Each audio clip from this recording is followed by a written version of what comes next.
हाँ जी सर। या हाँ, तो शुरू कर दीजिए, बाकी बच्चे जुड़ते रहेंगे। A warm good morning to all of you. Jai Bhim. I, Adhishri, on behalf of Ambedkar Study Circle of Atmaram Sanatan Dharm College, welcome you all to today's webinar on the basis of Dr. Ambedkar's conversion to Buddhism, which translates to Dr. Ambedkar ke dharm parivartan ka aadhar Bauddha dharm hai, along with the release of the special edition of Ambedkar Study Circle's annual bilingual magazine, The Blue Sky. Cultivation of mind should be the ultimate aim of human existence. This statement of B.R. Ambedkar is the crux of our society. We, at Ambedkar Study Circle, try to study and analyze the ideas of Baba Sahib Ambedkar. Ambedkar Study Circle was established in the year 2016-17 with the objective to carry forward the philosophy and message of Baba Sahib Ambedkar. The circle endeavors to create a logical sense in its students, but developing them to critically scrutinize issues. Consistent efforts are pursued for instilling sensitivity and unbiased understanding of societal issues for the holistic progression of the community at large. We organize elucidating seminars, screenings, speak out competitions, debating sessions, and regular interactive sessions, embracing the objectivity of imparting worldly knowledge and ideas via reading and discussions. With that, I would now request our convener, Mr. Ajit Kumar sir, to kindly further address the esteemed gathering. Over to you, sir. जय भीम साथियों, आज का दिन बहुत ही ऐतिहासिक और महत्वपूर्ण इसलिए भी है कि हम आज रविदास जयंती के ऊपर मिल रहे हैं, जो समाज में समरसता के लिए जाने जाते रहे हैं। ऊंच नीच और अ, उस पाखंडवाद और उन सब के खिलाफ उन्होंने जो है बहुत लंबा संघर्ष और लड़ाई लड़ी अपने समय में। तो आज उनकी जयंती है, तो उसके लिए भी आप लोग को बहुत-बहुत बधाई। और जहाँ तक अंबेडकर स्टडी सर्कल का सवाल है, तो उसके जो कॉलेज में जन्मदाता हैं, हमारे प्राचार्य महोदय ही हैं और जिनकी वजह से अंबेडकर स्टडी सर्कल बन पाया और within 5 years we are able to inculcate the ideas and ethos of Dr. Ambedkar into Rajendra Kumar Verma जी से बात हो रही है। ethos and ideas of Ambedkar we are able to imbibe among our students, and any activities which is organized by Ambedkar Study Circle, I always have the support of our principal sir. He always encourages us to carry on with different kinds of activities which can inculcate those ideas among the students, not only among the students but also among the society. So I am very much thankful to our principal sir for imbibing these ideals or giving chance to follow on the footsteps of Baba Sahib Ambedkar. And I'm also thankful to my friend Rajendra Kumar Verma ji, who readily accepted our invitation to come and speak on this subject, which is wider and which is also historic in this sense. So I am thankful to all of you who have joined in spite of so many things are going on. So I welcome all. Thank you.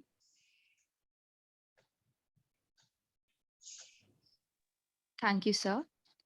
I would now request our chief patron, Professor Dr. Gyantosh Kumar Jha, to kindly deliver the welcome address and grace us with his enlightening words. Thank you,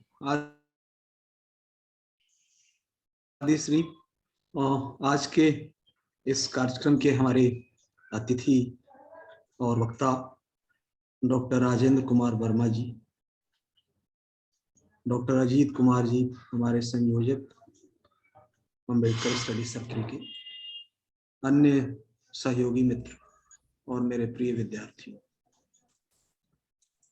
Atmaram सनातन धर्म college की ओर से हमारे अतिथि वक्ता doctor Rajendra Verma जी का मैं हार्दिक स्वागत और हार्दिक अभिनंदन करता हूं। और आज जैसा कि अजीत जी ने बताया कि रविदास जयंती है, और रविदास जयंती के अवसर पर एक कार्यक्रम बहुत खास है, बहुत मायने रखता है, क्योंकि जितने संत हुए और संत कवि हुए, चिंतक हुए, उन्होंने भारतीय समाज में जिस तरह की धार्मिक कुरीतियां, धार्मिक पाखंड और धार्मिक आडंबर फैला हुआ था, उसके खिलाफ अपनी आवाज बुलंद की, अपनी रचनाओं के माध्यम से, अपनी कविताओं के माध्यम से जनता को संबोधित करते हुए। और आजादी के आंदोलन के दरमियान यही काम बाबा साहब डॉक्टर भीमराव अंबेडकर ने किया। उनकी लड़ाई ही उस असमानता के खिलाफ थी, उस अन्याय के खिलाफ थी। उन्होंने हमेशा सामाजिक न्याय की बात की, समानता की बात की, और वह समानता जिसमें सबको बराबर का अवसर मिले, यही सोच करके कुछ इन्हीं लक्ष्यों के साथ अम्बेडकर स्टडी सर्किल की हमने स्थापना की। और बहुत मुझे प्रसन्नता है, मुझे खुशी है कि विगत वर्षों में बहुत अच्छा काम हो रहा है।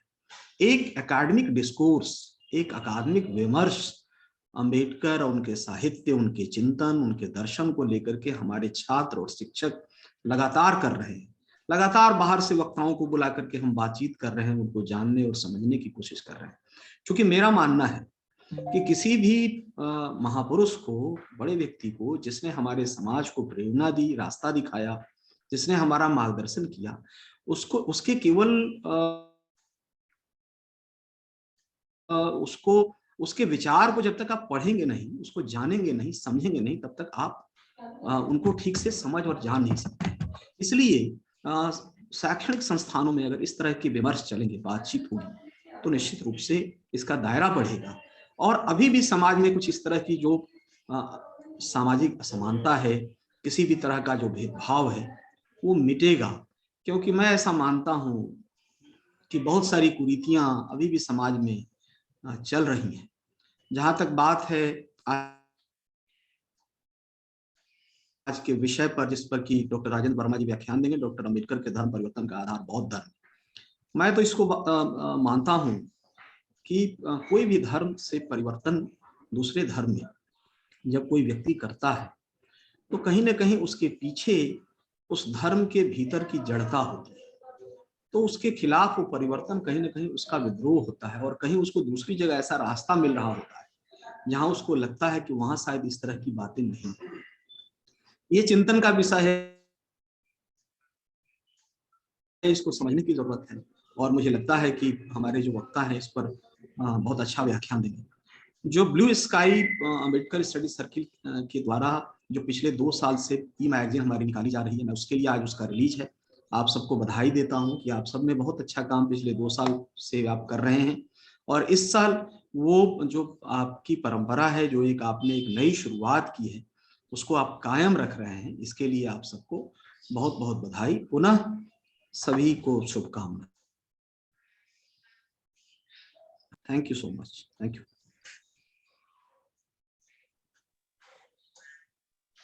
Adishree. And it is always due to your consistent encouragement that we are able to conduct sessions like these and develop our critical understanding of different issues. Thank you. Thanks a lot.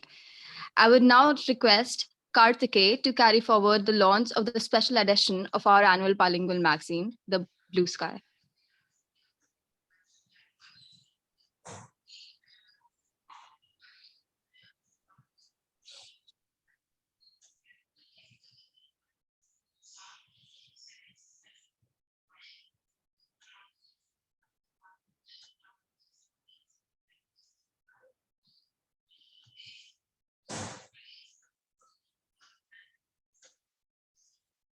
Okay.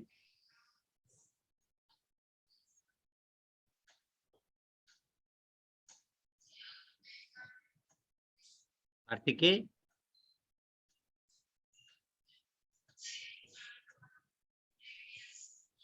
Kartikeya, are you there?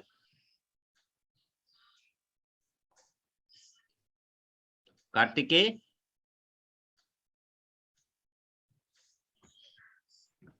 So he's not able to unmute, I guess. No, but he is the host.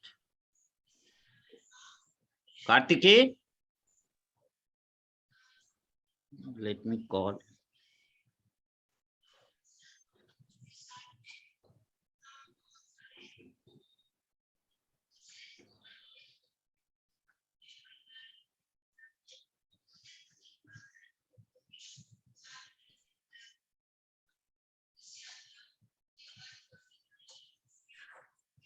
Ajay ji वो message कर रहे हैं कि I am here but I am not able to unmute.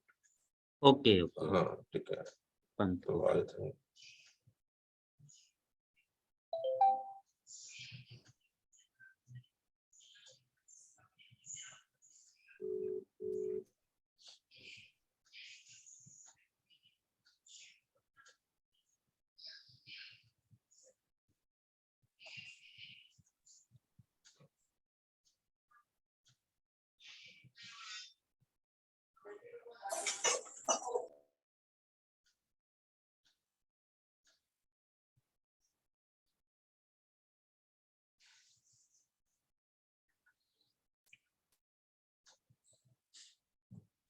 So should we move ahead then? And when he will be able to do it, we will.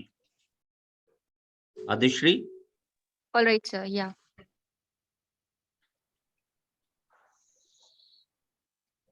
So, sir, should we go ahead with the session only? The interactive part?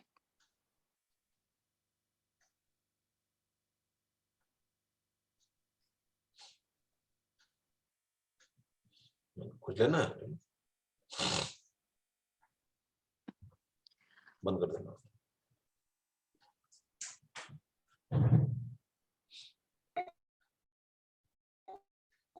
Although I was born a Hindu, I will not die a Hindu. At this historic declaration by Baba Sahib Ambedkar at a conference at Riola, Nasik district on 13th October 1935, it was decided that the depressed classes would embrace another religion. This put a stop to any more satyagrahas entry. This declaration of liberty at Riola was fulfilled only on 14th October 1956 at Nagpur, when nearly 3 lakh people gave up the Hindu religion at one stroke and walked away to Buddhism under the leadership of Dr. Ambedkar. Never had mankind witnessed a religious conversion in such a large number at a single event. The magic and charisma of Dr. Ambedkar. We have among us Dr. Rajendra Kumar Verma, who has completed Bachelor's of Arts from University of Allahabad and Master's and Doctorate in Philosophy from University of Delhi. He's currently an Assistant Professor at Department of Philosophy in University of Lucknow. He's also currently the Vice President of Lucknow University Teachers Association. He has widely published his research paper in national and international papers of repute, and a lot of his articles on social issues also appeared on national dailies on regular basis. He has authored Dalit Chetna or Manavvad, Ek Darshanik Mulyankan, which has been published by SSDN publishers. In the year 2019, their research paper was also awarded by Akhil Bharatiya Darshan Parishad with the Sri Ganpatram Jani Polpurwala Award. He is active as a social worker and a strong supporter of Ambedkarite ideology and social justice. We are so honored to have you amongst us, sir. I would now request you, sir, to kindly chair the session ahead. Okay, thank you, Adishri. And first of all, I would like to thank Principal Sir Gyantosh Jhaji, and of course my senior and my friend Dr. Ajit ji, you are all very good listener, I think, and some objections and some ideological conflict also present in the seminar.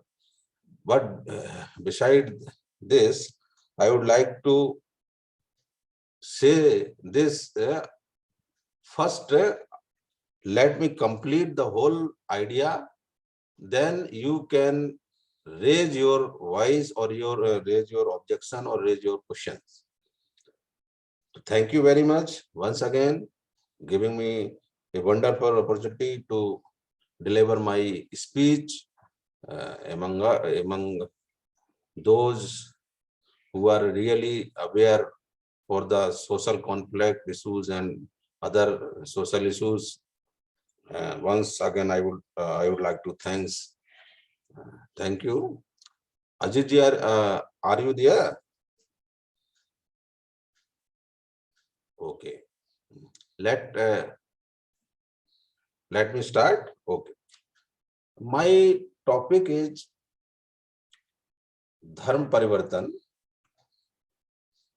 परिवर्तन और doctor Ambedkar का जो धर्म परिवर्तन है उसके behind में कौन सी आइडिया या कौन सी फिलॉसफी काम कर रही थी, उसके बेस को मैंने बताने की कोशिश की है। तो सबसे पहले मैं थोड़ा सा कुछ इसका इंट्रोडक्शन पार्ट में ये कहना चाहता हूँ कि जब आप भी कभी धर्म परिवर्तन या कन्वर्जन का आइडिया सुनते हैं तो इसके पीछे बेसिकली कुछ जो प्रिंसिपल्स हैं वो काम करते हैं। तो आपको सबसे पहले ये बताना चाहिए कि मैं डॉक्टर अंबेडकर ने जब धर्म परिवर्तन की बात की तो उन्होंने कहा ये आइडिया मुझे अपनी बौद्धिक चेतना से प्राप्त हुआ। ठीक है। और बौद्धिक चेतना देखिए, आप जब कॉन्शियसनेस की बात करती हैं तो एक कॉन्शियसनेस एज ए सब्सटेंस की क्वालिटी के रूप में और एक कॉन्शियसनेस एज ए अवेयरनेस के रूप में जब हम प्रयोग करते हैं, तो यहाँ पर मेरा जो संदर्भ है वो है कि जो कॉन्शियसनेस है या चेतना है वो अवेयरनेस के संदर्भ में है। क्योंकि मैं फिलॉसफी का स्टूडेंट हूँ तो कॉन्शियसनेस वहां पे एक दूसरे टर्म में भी डिसाइड होती है और दूसरे टर्म में भी हम लोग उसको स्टडी करते हैं। तो यहाँ पर जो है वो सोशल इशू अवेयरनेस कि आप कितने, आपकी रेशनलिटी कितनी है, आप बौद्धिक स्तर पर कितने कुशाग्र है, आपका रीजन, आपका इंटेलेक्ट कितना अच्छा कार्य करता है, ठीक है, आप एनालिसिस कितना अच्छा करते हैं, विश्लेषण किस ढंग से करते हैं। तो डॉक्टर अंबेडकर इसको एडमिट करते हैं कि मुझे धर्म परिवर्तन का विचार बौद्धिक चेतना से प्राप्त हुआ। ठीक है।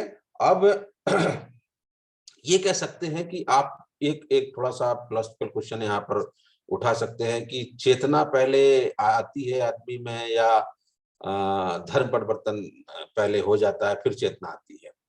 देखिए, दो तरह के इशू हो सकते हैं कि चेतना पहले आई या हमको धर्म परिवर्तन हमने पहले किया बाद में चेतना जागृत हुई। तो इस तरह का जब हम इस कॉन्फ्लिक्ट में जाते हैं, क्योंकि ये आइडिया इसलिए स्वीकार करना पड़ रहा है क्योंकि हमको जो हिंदू धर्म में जब हम बात करते हैं तो वहां पर भी एक कॉन्सेप्ट है रिकन्वर्जन का, जिसको हम शुद्धिकरण के रूप में देखते हैं और कहते हैं कि शुद्धिकरण इसका हो सकता है दोबारा हमारे यहाँ आ गए। क्यों आए? क्योंकि उन्होंने जो धर्म किसी धर्म में रह रहे थे या कोई धर्म उन्होंने स्वीकार किया था, धर्म परिवर्तन किया था, इसके बाद उनको रियलाइज हुआ, उनको चेतना जागृत हुई कि नहीं हम गलत जगह आ गए और हमारे साथ इस तरह अच्छा नहीं हो रहा है, इस तरह का आइडिया। तो उन्होंने रिकन्वर्जन का इसलिए कॉन्सेप्ट आया।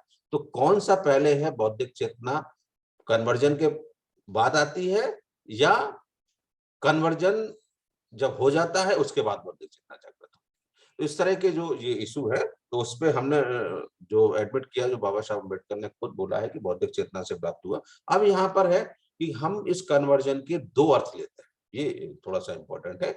एक है उसका विशेष अर्थ जिसको हम स्पेसिफिक सेंस में हम परिभाषित करेंगे और एक है जो उसका एक जनरल सेंस है जो सामान्य अर्थ है उसमें।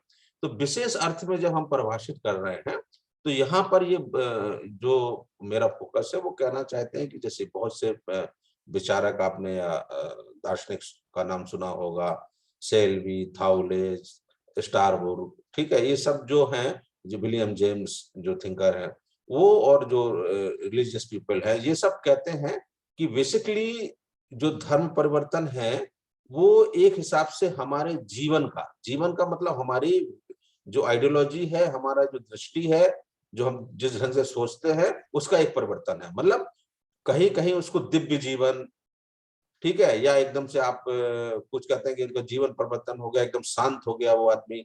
इस तरह से आपने कई घटनाएं भी चर्चाओं में, किस्से कहानियों में, और कहीं ना कहीं उनके जो एविडेंस है, जो बुक्स हैं, उसमें उन्होंने चर्चा की है कैसे कि इनको ज्ञान प्राप्त हुआ इस सेंस में। तो उस सेंस में जब हम बात कर रहे हैं तो ये सबसे इंपॉर्टेंट है। कह रहे हैं कि जितने भी ये वेस्टर्न थिंकर्स की मैं चर्चा कर रहा हूँ, ये कह रहे हैं कि सेल्बी वगैरह और ये स्टेनले हॉल और थाउलेज वगैरह ये सब कह रहे हैं, स्टारबुक वगैरह ये सब कह रहे हैं कि बेसिकली इस सब के पीछे जो काम करता है वो हमारा मानसिक, वो मनोभावों को बड़ा देते हैं, कह रहे हैं। और ये मानसिक परिवर्तन जब होते हैं तब इस तरह की कन्वर्जन की बात आ रही है सामने।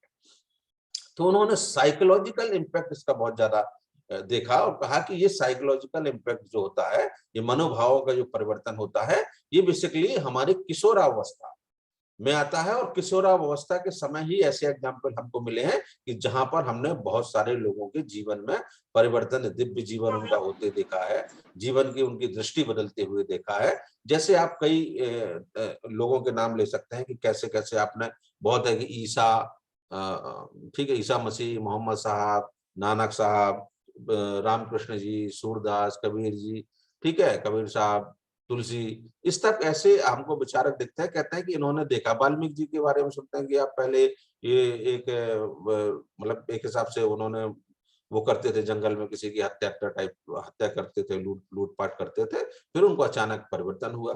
तो इस तरह की जो आइडियोलॉजी और जो इस तरह का इसमें काम करते हैं, वो मानते हैं कि ये सब इसलिए होता है क्योंकि हमारे जो मानसिक परिवर्तन होते हैं, और ये मानसिक परिवर्तन ज्यादातर किशोरावस्था में होते हैं।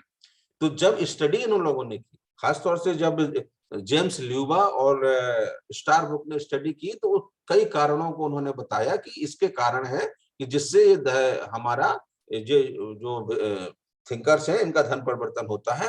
जिसमें महत्वपूर्ण कारणों में एक था कि उनमें जो अपूर्णता की भावना, मतलब कि हमारे हमेशा एक कि हम अभी इम्परफेक्ट हैं, हमारे अंदर अभी बहुत कमी है, इस तरह की एक भावना उनके घर कर जाती है और वो भावना उनके अंदर रहती है। और इस जरूरत से ज्यादा सोचना, इसको कहते हैं अधिक चिंतनशीलता। इसके बाद निराशा, उनमें मतलब घोर थोड़ा डिप्रेशन आ जाता है।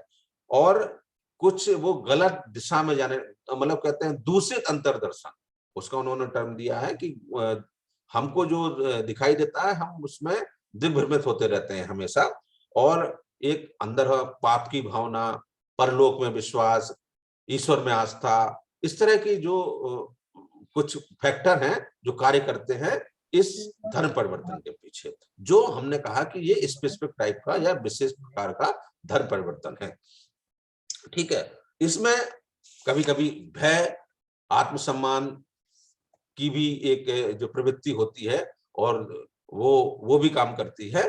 तो लेकिन इसको बहुत जो इसको धार्मिक या रहस्यवाद या धार्मिक परिवर्तन के रूप में हम इसको रख सकते हैं। और एक हिसाब से मिस्टीरियस पीपल, जिसको हम कहते हैं रहस्यवादी दर्शन है, या रहस्य की रूपरेखा तैयार करते हैं कि मतलब उनके जीवन में अचानक परिवर्तन आया। तो इसका एक काउंटर आर्गुमेंट देते हैं कि नहीं, बहुत से लोग, बहुत से विचारक कहते हैं कि नहीं, ऐसा भी नहीं है, क्योंकि बहुत से ऐसे लोग हैं कि जिनका जीवन शुरू में बड़ा अच्छा रहा और ये किशोरावस्था की बात, वो जो मानसिक बदलावों की बात को वो एक्सेप्ट नहीं करते हैं। वो कहते हैं कि नहीं, ये जरूरी नहीं है, क्योंकि बहुत से लोग ऐसे हैं, टॉलस्टॉय वगैरह, ठीक है, सेंट एंसेल्म वगैरह, इनको धर्म परिवर्तन की बात, उनका जीवन जो परिवर्तन हुआ या दिव्य दृष्टि उनको प्राप्त हुई, वो उनको बहुत बाद में हुआ, ठीक है, पौर्णावस्था के बाद हुआ। तो कह रहे हैं कि ऐसा इसको मान लेना एकदम सही नहीं प्रतीत होता है। एक बात और, जो थाउलेज हैं वो बहुत इंपॉर्टेंट बात करते हैं। कहते हैं कि ये धर्म परिवर्तन जब इस तरह का हो रहा है, जो विशेष धर्म परिवर्तन जिसको हम कह रहे हैं, वो लिबिडो के हिसाब से हो रहा है, जो हमारे अंदर लिबिडो है। तो वो फिर इसको स्पेसिफाई करते हैं कि क्या लिबिडो हम प्राइड वाला, वो जो लैंगिक उन्मुक्ता के संबंध में है, उसके वो है। तो उन्होंने जस्टिफाई किया है, कहा कि नहीं, ये फ्राइड वाला नहीं है, जबकि युंज का जो मनः ऊर्जा की बात कर रहे हैं कि जो हमारे अंदर जो एक इंटरनल एनर्जी है उस वो कारण है। और या फिलोसफर एक है बर्ग सा, वो एलान एक टर्म यूज करते हैं कि ये एलान के रूप में हमारी जो एनर्जी होती है उसके रूप में जब होता है वो प्रभावी हो जाती है तो धन परिवर्तन होता है।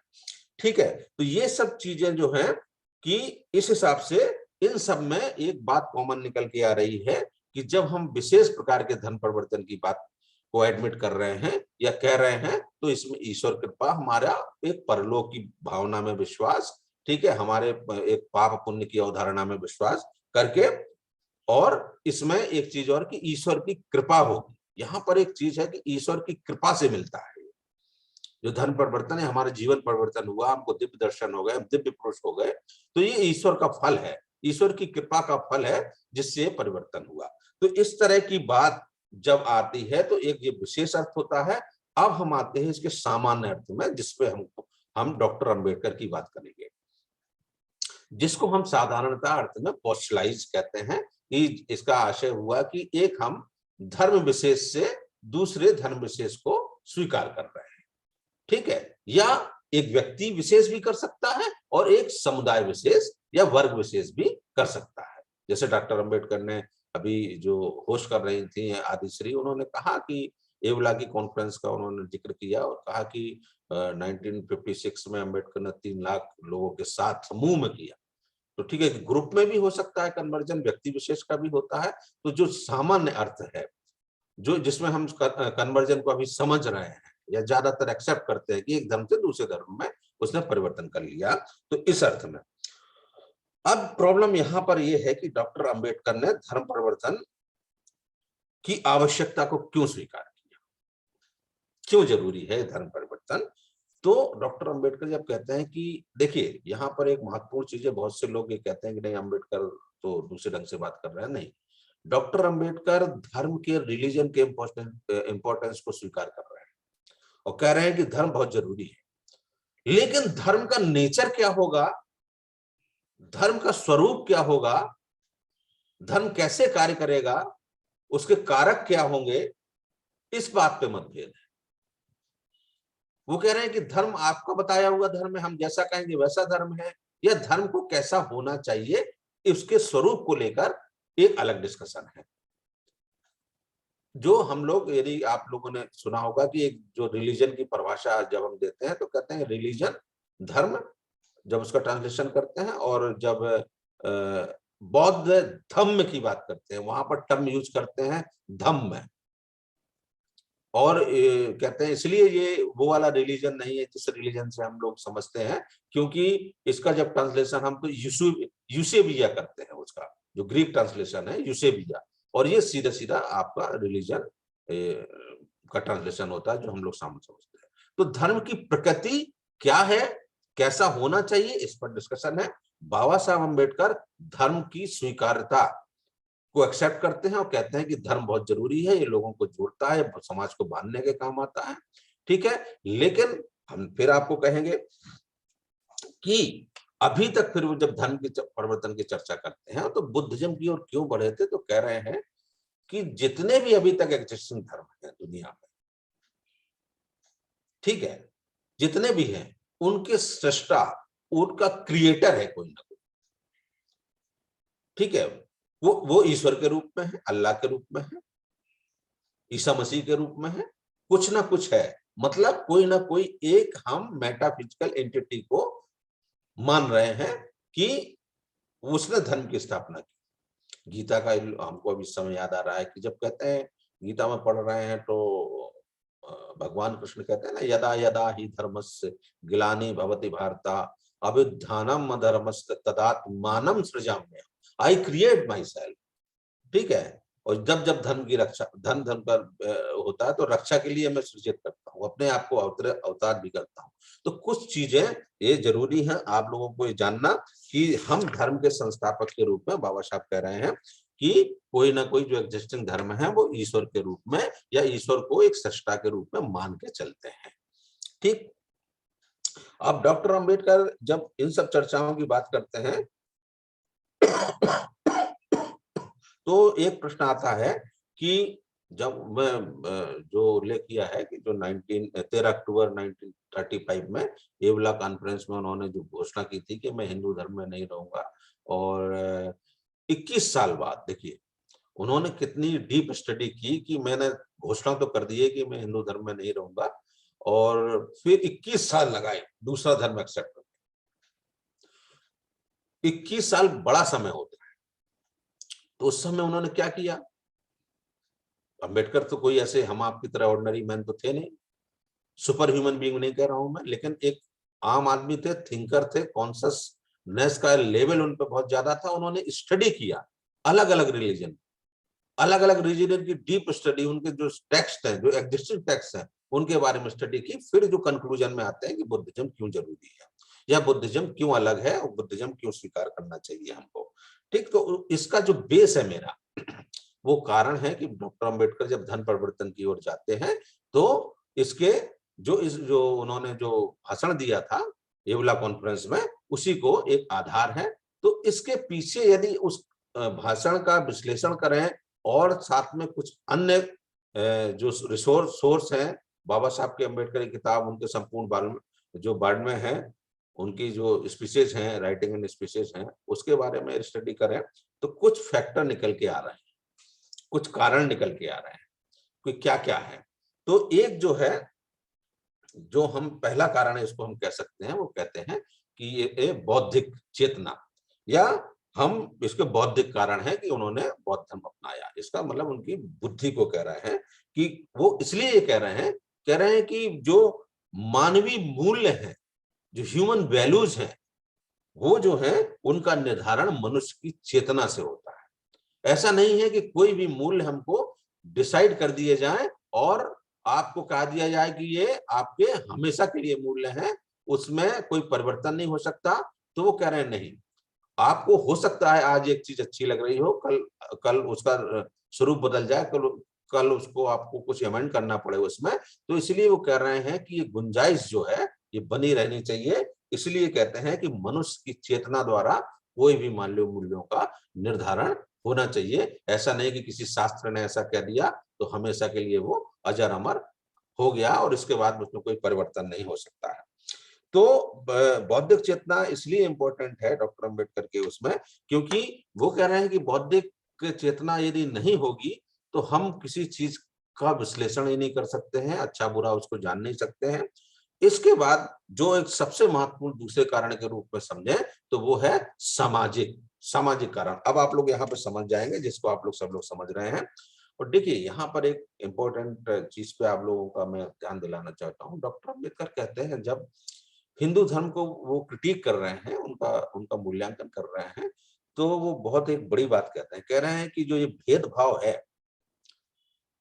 जो डिस्क्रिमिनेशन की बात है, ये बेसिकली एक आदमी का दूसरे आदमी पर भेदभाव होना नहीं। कह रहे इतनी बात नहीं है सिर्फ कि एक आदमी दूसरे आदमी के साथ अनुचित व्यवहार कर रहा है, उसके साथ डिस्क्रिमिनेशन कर रहा है। कह रहा है ये, उन्होंने कहा कि ये वर्ग कलह है, बेसिकली क्लास कॉन्फ्लिक्ट, जो आप मार्क्स के उसमें सब पढ़ रहे होंगे। तो कह रहे हैं कि एक ये व्यक्तिगत ना होकर ये वर्ग की बात है, क्लास की बात है। एक क्लास दूसरे क्लास के साथ कैसा व्यवहार कर रहा है, या एक क्लास दूसरे क्लास के साथ कैसी असमानता का भेदभाव कर रहा है, अस्पर्श बना रहा है उनको। तो ये क्लास कॉन्फ्लिक्ट है, ये इंपॉर्टेंट है। व्यक्ति कह रहे हैं कि व्यक्ति का बात नहीं है, यहाँ पर क्लास आ रहा है। हिंदू में बार बार वो कह रहे हैं कि ये वर्ग कलह की समस्या है और एक वर्ग का दूसरे वर्ग पर जबरदस्ती जो अतिक्रमण किया जा रहा है, अतिक्रमण का प्रश्न आ रहा है, तो इस पे उस पे ये सबसे इंपॉर्टेंट हो जाता है। इसके बाद इन्होंने सबसे यहाँ जो महत्वपूर्ण बात कही, वो कही कि जो अस्पृश्यता है, जिसको अनटचेबिलिटी हम कहें, छुआछूत कहें, ये बेसिकली कोई कह रहा है कि डे टू डे लाइफ की चीज नहीं है। देखिए यहाँ पर आप लोगों को यदि कोई फिलॉसफी के स्टूडेंट है तो समझेगा कि यहाँ पर जब ये बात कह रहे हैं तो जो इंपॉर्टेंट बात कह रहे हैं कि ये जो अनटचेबिलिटी है, ये बेसिकली एक नैमित्तिक चीज ना होकर नित्य चीज है। नित्य जब हम बोलते हैं तो कहते हैं ये क्या है, इटर्नल है। और क्यों कह रहे हैं? क्योंकि ये इटर्निटी जो है, जो नित्यता है, या जिसको हम कहें सनातन है, जो नित्य क्या है? जो सनातन है, जो न कभी नष्ट होगा, न कभी नष्ट हुआ है और चला आ रहा है, उसको सनातन बोलते हैं। और ये सनातनता कहां से डिसाइड हो रही है? हिंदू धर्म के शास्त्रों से। टेक्स्ट है कि हिंदू धर्म में ये वर्ण व्यवस्था जिसको हम जिक्र करें कि जिक्र है, और ये ईश्वर द्वारा रचित है। अरे भाई, ऑर्डिनरी मैन द्वारा होते तो हमको डंडा मार के हटा दीजिए कि तुमने गलत कहा। अब ईश्वर द्वारा रचित है, तो ईश्वर द्वारा रचित कोई भी चीज में आप परिवर्तन नहीं कर सकते। एक फिलोसफिकल क्वेश्चन इसमें, सब जिसको कहते हैं जड़ता, आप प्रिंसिपल साहब ने भी बात बड़ी अच्छी कर दी थी कि जड़ता आ जाती है उसमें। तो जड़ता ही का ही बात है यहाँ पर कि आप उसमें परिवर्तन ही नहीं कर सकते। और वो जड़ता जो है वही, या आप जिसको हम कहें कि अपरिवर्तनशीलता, ये हमको डिसाइड कर रही है कि अस्पर्श एक वर्ग विशेष है और इस वर्ग विशेष के साथ ऐसा व्यवहार करना चाहिए। उस आदमी का दोष नहीं है, उस लोगों का दोष नहीं है। यहाँ पर मैं इसलिए कह रहा हूँ कि जब बाबा साहब अम्बेडकर ये कह रहे हैं तो कह रहे हैं कि क्यों आप इनको कह रहे हैं ऐसा करने के लिए? इनकी कोई गलती नहीं, क्योंकि उनके शास्त्रों में ऐसा लिखा, इसलिए वो ऐसा कर रहे हैं। और इसको नहीं करेंगे तो शास्त्र के प्रतिकूल व्यवहार करेंगे, तो वो पाप, उनके पाप के भागीदारी हो जाएंगे। तो उन्होंने कहा कि जो सोशल स्ट्रक्चर है वो बेसिकली सनातन है। क्यों है? क्योंकि उन्होंने कहा ये नित्य है, और नित्य इसलिए है क्योंकि ये शास्त्रों में है, ईश्वर द्वारा रचित है। तो एक इंपॉर्टेंट, इसलिए इस वर्ग कलह को कहा कि ये क्लास कॉन्फ्लिक्ट इसलिए है कि भाई ब्राह्मण ऐसा करेंगे, क्षत्रिय ऐसा करेंगे, वैसा ऐसा करेंगे, शूद्रों का काम ये है। तो क्लास हो गया ना, राजेंद्र वर्मा ऐसा करेंगे, अजीत जी ऐसा करेंगे, आदिश्री ऐसा करेंगे, ये वाली बात नहीं, एक क्लास की बात हो रही है। ठीक है, तो एक वर्ग है, वर्ग एक दूसरे पर कैसा व्यवहार करेगा, उसको क्या राइट है क्या नहीं है, इसकी चर्चा। तो कह रहे हैं कि ये क्लास कॉन्फ्लिक्ट या जिसको जहां से अनटचेबिलिटी आ रही है, ये कैसे खत्म किया जाए, प्रश्न यहाँ पर है। तो ये कैसे खत्म किया जाए? तो इसके लिए बाबा साहब अम्बेडकर कहते हैं इसके लिए हमको सामर्थ्य जुटाना पड़ेगा, शक्ति जुटानी पड़ेगी, सामर्थ्य हमारे अंदर होना चाहिए। और वो सामर्थ्य आता कैसे है, ये ज्यादा इंपॉर्टेंट है।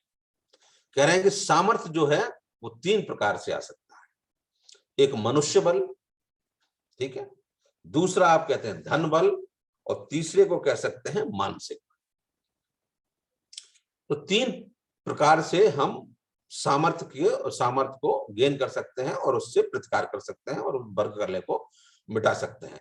अब डॉक्टर अंबेडकर उसको एनालिसिस करते हैं, कहते हैं कि दलितों के ऊपर अप्लाई कीजिए, जो शूद्र हैं ऐतिहासिक रूप से, कह रहे हैं कि इनको यदि आप अप्लाई कीजिए तो मनुष्य बल है उनके अंदर। क्या मनुष्य बल? मतलब जो संगठन सभी मनुष्य इकट्ठा होके, तो कह रहे हैं यदि थोड़ा बहुत दिख भी रहा है, आज के संदर्भ की नहीं, हम डॉक्टर अंबेडकर और पुराने इसके, आज तो कहेंगे कि आप लोग ने बड़े वो कर दिए, ठीक, इसकी बात नहीं, कह रहे हैं कि संगठित नहीं है। तभी उन्होंने संगठन की बात की कि संगठित रहो।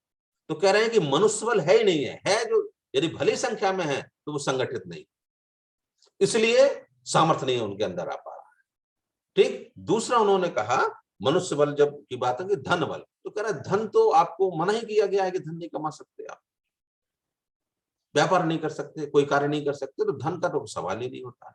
और मानसिक बल, तीसरा जो इंपॉर्टेंट, कह रहे मानसिक बल इसलिए इनके जो शूद्र हैं, दलित हैं, इनको नहीं हो सकता है क्योंकि ये मान के चले कि ये हमारी नियत है, कि ऐसा होना हमारे साथ एक वर्ग विशेष ऐसा कर रहा है, तो कह रहे हैं कि मान के चलना है कि ऐसा उनको करना चाहिए। ठीक है, ऐसा ये होता है क्योंकि कुछ गलत नहीं हो रहा है, गलत नहीं कर रहे हैं, गलत इसलिए नहीं कर रहे हैं क्योंकि इनके शास्त्रों में कहा गया है। ठीक, तो वो भावना जो एक प्रतिकार की भावना है या वो संघर्ष की भावना, वो सब वहां पे अभाव रहता है। और कह रहे हैं कि इसीलिए तीनों प्रकार के जो सामर्थ्य हैं, जो जिससे एक, जिसको हम कहते हैं उच्च जातियां या सवर्ण अत्याचार जो दलितों पे कर रहे हैं, तो कह रहे हैं कि बिना अत्याचार, बिना सामर्थ्य के अत्याचार और अन्याय के विरुद्ध प्रतिकार करना संभव नहीं है। इसीलिए दलितों में ये सामर्थ्य भी नहीं है। और सामर्थ्य जुटाएंगे कैसे? तो एग्जाम्पल देते हैं, कहते हैं कि देखिए आप दलित हैं, शूद्र हैं, इसीलिए आपके साथ ऐसा व्यवहार हो रहा है कि आप इकट्ठे भी नहीं, आप में मनुष्य बल भी नहीं है, आप में धन बल भी नहीं है, आप में मानसिक बल भी नहीं है। और जो है दूसरी जगह आप मुस्लिम कम्युनिटी को वो जिक्र करते हैं, इस्लाम का जिक्र करते हैं, कहते हैं कि देखिए मुसलमान के साथ कोई हिंदू ऐसा व्यवहार नहीं करता, क्योंकि वो लोग संगठित, उनमें और संगठित है, उनमें सामर्थ्य है। तो ये चीज उनके विरोध में वो कह रहे हैं कि इसलिए है क्योंकि वो एक संगठित है और उनमें सामर्थ्य, इकट्ठे होने की जो प्रवृत्ति है और साथ में रहने की जो है, प्रतिकार करने का जो साहस है वो है, और आप लोगों में ये है नहीं। इसलिए सामर्थ्य के लिए आपको धन परिवर्तन की आवश्यकता है। इसलिए जरूरी है कि आप ऐसे धन को चुने जिसमें आपके पास मनुष्य बल भी हो, धन बल भी हो और मानसिक बल भी हो। तो उन्होंने धन परिवर्तन की बात की। इसके बाद एक तीसरा जो एक और इम्पोर्टेंट कारण के रूप में, अजीत जी बता दीजिएगा, मैं समराइज कर दूंगा, समय कितना हो रहा है। अजीत सर अभी कितना मिनट है? 15 मिनट है, 15 मिनट है। अच्छा ठीक ठीक ठीक ठीक। तो जो एक उन्होंने इंपॉर्टेंट कारण बताए हैं कि तात्विक कारण, जिसको हम लोग तात्विक मतलब मेटाफिजिकल जिस हिसाब से हम लोग चर्चा करते हैं, तो वहां पे वो परिभाषा कह रहे हैं कि भाई हम धर्म को कैसे परिभाषित करें।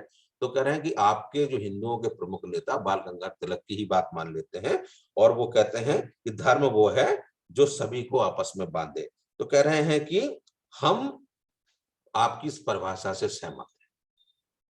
कहते हैं हम तिलक जी की परिभाषा से सहमत हैं, और तिलक ने जो कहा वो सही कह रहे हैं, हम धर्म की परिभाषा मान रहे हैं। लेकिन उस समाज के बंधन नियम कैसे होना चाहिए, बांधना ठीक है, परिभाषा ठीक है, जो समाज को बांधे ठीक है, बांधने के तरीके क्या होंगे इसको कैसे डिसाइड करेंगे, नियम क्या होंगे कि वो समाज जिससे हमारा आपस में रहे, मजबूत रहे, संगठित रहे।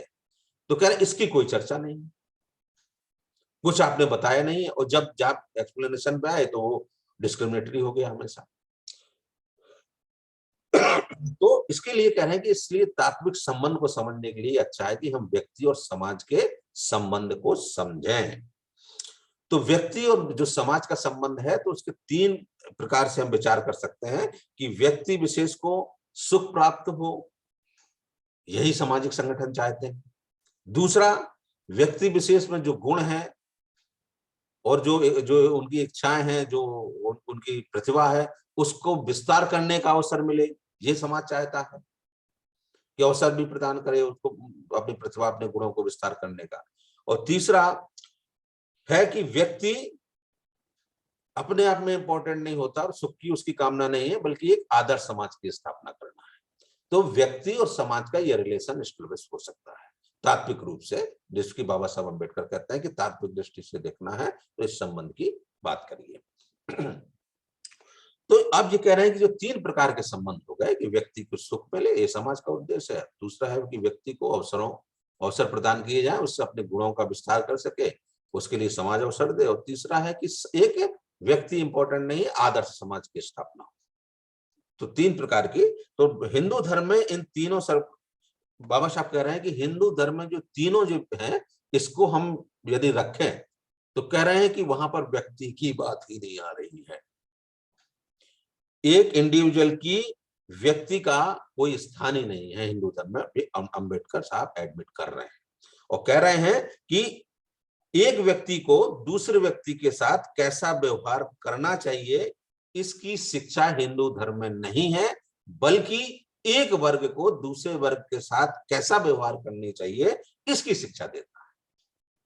डॉक्टर अम्बेडकर इस बात को कहते हैं। और फिर वहां पे एडमिट करते हैं, कहते हैं कि इसलिए जो व्यक्ति को महत्व नहीं देता है, ऐसा धर्म मुझे स्वीकार नहीं। डॉक्टर अम्बेडकर कोट कर रहे हैं और कह रहे हैं कि व्यक्ति का, इसलिए वो कह रहे हैं कि व्यक्ति का जो विकास है, उसको यदि कोई धर्म स्वीकार नहीं कर सकता, कि व्यक्ति के विकास का अवसर नहीं देगा, तो ऐसा धर्म त्याज्य है, अस्वीकार है मेरे लिए, और मैं ऐसे धर्म को कभी स्वीकार नहीं कर सकता हूं, क्योंकि धर्म का वास्तविक उद्देश्य जो है व्यक्ति का विकास करना ही है। व्यक्ति का डेवलपमेंट ही धर्म का, किसी भी धर्म का उद्देश्य है। मैं आगे चल के थोड़ा आपको बताऊंगा क्यों। ठीक है, अब इसके बाद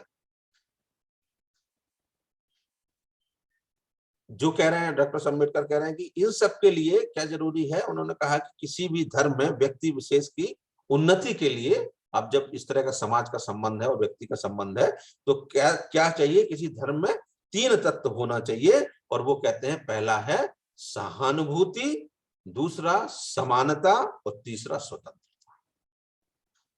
फिर इन तीनों को जब वो रखते हैं तराजू, तो कह रहे हैं कि कोई भी ऐसा एग्जाम्पल नहीं है हमारे अंदर कि हम सहानुभूति हमारे लिए रखे कोई। तो कह रहे हैं कि दलितों के लिए, शूद्रों के लिए कोई सहानुभूति का विचार ही नहीं, वर्ग का वो सहानुभूति नहीं रख सकता। वो कह रहा है कि आपको सेवा करना है और आप यदि दूसरे के अधिकार कहेंगे कि हमको पढ़ना है, तो कह रहे हैं कि आपको वर्ग कलह उत्पन्न हो जाएगा, और इससे वो लोग सहानुभूति नहीं करेंगे, तुम तो ऐसे ही रहो। एक देखिए समझिए उस साइकोलॉजिकल फिनोमेना को। ये कहना आसान होता है और हमको सुनना भी आसान होता है, लेकिन उसको इस हिसाब से जब आप देखेंगे कि क्या इसकी परिस्थिति में आइए, फिर देखिए, ठीक है, तो आपको फिर दूसरे ढंग से आप सोचने में मजबूर होंगे। तो कह रहे हैं कि सहानुभूति है नहीं। सहानुभूति हमको, दूसरे धर्म के लोग जो हैं वो सहानुभूति के नजर से नहीं देखते हैं। यदि हम मुसलमानों के पास जाते हैं तो वो कह देते हैं कि जाइए, ये तो आपके हिंदू धर्म का आपस का मसला है, आप जाइए, यहाँ पे क्यों आ रहे हैं, तो वो भी हमारे ऊपर सहानुभूति नहीं। दूसरे धर्म ईसाई भी, वो भी कहते हैं कि आपस का इंटरनल का मामला है। तो सहानुभूति नहीं है हिंदू धर्म में। और फिर इसलिए वो कहते हैं कि अम्बेडकर को, विवेकानंद जी को उन्होंने कहा कि विवेकानंद जी एक एग्जाम्पल देते हैं, और एक उन्होंने उदाहरण दिया कि एक जो वैश्या है वो सहानुभूति पाने के लिए वैश्या बनती है। उन्होंने एक एग्जाम्पल दिया कि वो जब इसलिए वो बन रही है, कह रहे हैं कि ये लोग मुझ पर ध्यान नहीं दे रहे हैं कि मैं कितनी तकलीफ में हूं, शायद मैं ये प्रोफेशन अपना लूं, मुझे लोग धक्के मारे, बेइज्जत करें, मैं पतित हो जाऊं, तो शायद लोग मेरे पर कि हाँ भाई इसका भी ध्यान रखिए, इसका भी उनकी संवेदना जगह और वो सहानुभूति उनके अंदर आए। तो कह रहे हैं कि इसलिए सहानुभूति बहुत जरूरी है समाज निर्माण के लिए और किसी व्यक्ति विशेष के व्यक्तित्व विकास के लिए। तो सहानुभूति। दूसरा कहते हैं समानता। तो समानता तो आप लोग ने इतना पढ़ा ही होगा कि समानता डॉक्टर अम्बेडकर बार बार रिजेक्ट करते हैं, कहते हैं हिंदू धर्म में समानता की कोई बात ही नहीं है। और क्यों कहते हैं? कहते हैं कि केवल आपको, ठीक है, आप कहते हैं कि ऐसा नहीं है, हम लोग जैसे चर्चा करते हैं फिलॉसफी में कि प्लेटो के समय में भी तो भाई समाज था, निर्माण था, 3 प्रकार का क्लास तो वहां भी था, दूसरे सभ्यताओं में भी ऐसा था, आप हिंदू धर्म को क्यों दोष दे रहे हैं? तो इस तरह के प्रश्न है। लेकिन डॉक्टर अम्बेडकर ने स्पष्ट किया, कह रहा था, लेकिन इस तरह से जो अनटचेबिलिटी का था, ये कॉन्सेप्ट किसी भी सोसाइटी में नहीं था, किसी भी सभ्यता में नहीं था कि हम एक वर्ग को अस्पर्श समझे, छूने मात्र से अपवित्र हो जाए, उनकी छाया मात्र से अपवित्र हो जाए। तो अनटचेबिलिटी का जो है कॉन्सेप्ट, ये कह रहे हैं कि हिंदू धर्म का बाई प्रोडक्ट है। पॉलिटिकल रूप से इसको लोग क्या कह रहे हैं आजकल, क्या कहते रहे, उस पर विवाद में नहीं हम लोग पढ़ना चाहते हैं, ठीक। और इसके लिए वो कहते हैं क्यों, कह रहे यही त्रावणकोर की घटना का उल्लेख करते हैं अम्बेडकर। कहते हैं कि जो थिया जाति के वहां पे दलित थे, ठीक, उन्होंने कुछ दिन पहले उन्होंने कौन सा अपनाया धर्म, सिख धर्म को अपना लिया था। तो कह रहे हैं कि वही सिख धर्म को अपनाने के बाद दूसरे वर्ग के लोग उनको उसी रास्तों से जाने दे रहे थे, उनके साथ भेदभाव नहीं कर रहे थे। इसीलिए कह रहे हैं कि धर्म परिवर्तन आवश्यक है दलितों के लिए।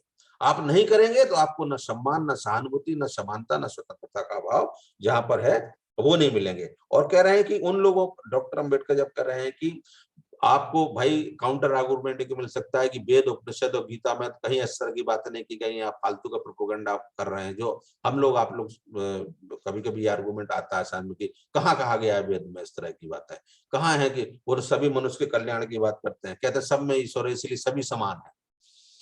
तो अम्बेडकर, डॉक्टर अम्बेडकर उसको बहुत अच्छी ढंग से क्रिटिसाइज करते हैं और कहते हैं उन लोगों पर विश्वास मत कीजिए जो एक और घोषणा करते हैं कि सभी में ईश्वर है, सभी समान है, और दूसरी ओर मनुष्य, दूसरे एक वर्ग के मनुष्यों के साथ पशु से भी बदतर व्यवहार करते हैं, ऐसे लोग दंभी हैं।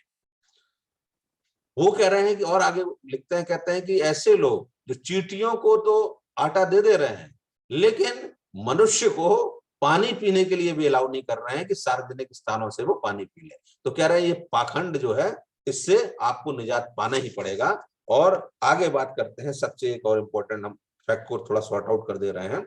और जो एक अगला कारण के रूप में कहें तो देखिए, ये एक मेरा डेवलपमेंट है, मैंने थोड़ा सा इस पर बात की कि जैसे डॉक्टर अंबेडकर जैसा इंटेलेक्चुअल मैन, ठीक है, जिसने हर फील्ड में एक महारत हासिल,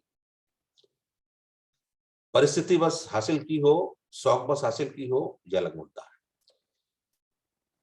तो जब रिलीजन की बात हम लोग करते हैं तो रिलीजन, हर रिलीजन का एकमात्र उद्देश्य होता है कि व्यक्ति को कैसे विकास मिले, मतलब वो व्यक्ति अपनी चरम परिणति, जिसको हम लोग कहते हैं कि अंतिम ध्येय को कैसे प्राप्त करे। तो ज्यादातर दर्शन इसको कोई मोक्ष कह देता है, कोई अपवर्ग कह देता है, कोई इमेंसिपेशन कह दे रहा है, कोई ठीक है निर्वाण कह दे रहा है, एक समझने के लिए कि मतलब व्यक्ति का अंतिम लक्ष्य जो है वो है निर्वाण प्राप्ति या मोक्ष की प्राप्ति, मुक्ति, लिबरेशन, मनुष्य। तो धर्म का काम क्या है?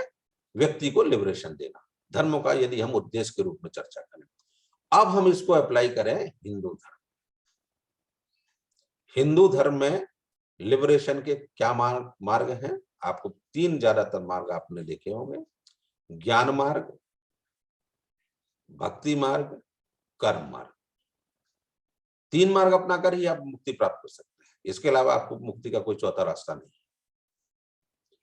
तो अब ज्ञान मार्ग क्या है? आप सब जानते हैं, ज्ञान मार्ग पठन पाठन करना, संस्कृत में जो है श्रुतियों में कहा गया, जो वेदों में कहा गया उनकी स्तुति वो करना, ठीक है। तो ज्ञान मार्ग की परमिशन थी? नहीं थी, स्पष्ट रूप से निषेध है कि एक वर्ग, शुद्ध वर्ग पठन पाठन का कार्य नहीं कर सकता। तो ज्ञान मार्ग निषिद्ध हो गया, ज्ञान मार्ग से उनको मोक्ष नहीं मिल सकता है। शॉर्ट में कर रहा हूं मैं इसको। दूसरा, कर्म मार्ग। आपके जो कर्म है, गीता स्पष्ट कहती है स्वकर्म ही स्वधर्म है, जो आपका कर्म है वही आपका धर्म है। और पर धर्म जो है वो पाप के समान है, उल्लेख है गीता में, फालतू की बात नहीं है, एविडेंस के साथ कह रहे हैं कि पर धर्म आप करेंगे तो आप पाप की भागीदारी बन जाएंगे। आपका स्वधर्म क्या है? जो वर्ण व्यवस्था में बताया गया, दलितों का या शूद्रों का धर्म क्या है? सेवा करना, ऊपर के वर्ग का। मतलब आप अपने वर्ग को छोड़कर यदि दूसरे का वर्ग का साधन अपनाएंगे तो आप क्या, आपका पर धर्म हो जाएगा और जो पाप होगा, ठीक, तो आपको अपना कार्य करना है। इसके बाद उसी गीता में ये कहा गया है कि शूद्रों के कर्म जो है वो कैसे हैं? पापजन्य हैं। जो शूद्र जो काम करेंगे, जो काम करते हैं, उनके पाप क्या है? वो पापजन्य है, पाप को उत्पन्न करने वाले हैं। तो वो खुद के कार्य उनके पापजन्य है, दूसरों का वो कर नहीं सकते, वहां भी पाप हो जाएगा। तो कर्म भैया फिर करेंगे कैसे? आप अपने ही कर्मों को करते रहें तो हमेशा पापी बने रहेंगे आप। दूसरे के कर्म की परमिशन नहीं है आपको, तो वहां पे आपको दूसरा का कर्म नहीं कर सकते। तो कर्म मार्ग भी उनके लिए निषिद्ध है, कर्म मार्ग से भी मुक्ति नहीं मिल सकती। तीसरा, भक्ति मार्ग। भक्ति मार्ग में भी क्या है? संस्कृत के जो श्लोक हैं उनका भजन कीजिए, कुछ नवदा भक्ति की चर्चा है, वहां पर ईश्वर का प्रणिधान कीजिए, मंदिरों में जाके पूजा वो कीजिए, जो कुछ उनका है नवदा भक्ति में, यदि आप पूरा उसको देखेंगे तो है चर्चा है। तो ईश्वर प्रणिधान वहां पर आता है, मंदिर में पूजन पाठन आता है, कुछ क्रियाकर्म आते हैं, ठीक है, कि ये आपको करने पड़ेंगे और ईश्वर की शरण में चले जाइए तो आपको सब मिल जाएगा। तो ईश्वर की शरण का परमिशन ही नहीं है हमको। ईश्वर के शरण मंदिर में कैसे जा सकते हैं? नहीं जा सकते हैं, निषिद्ध है।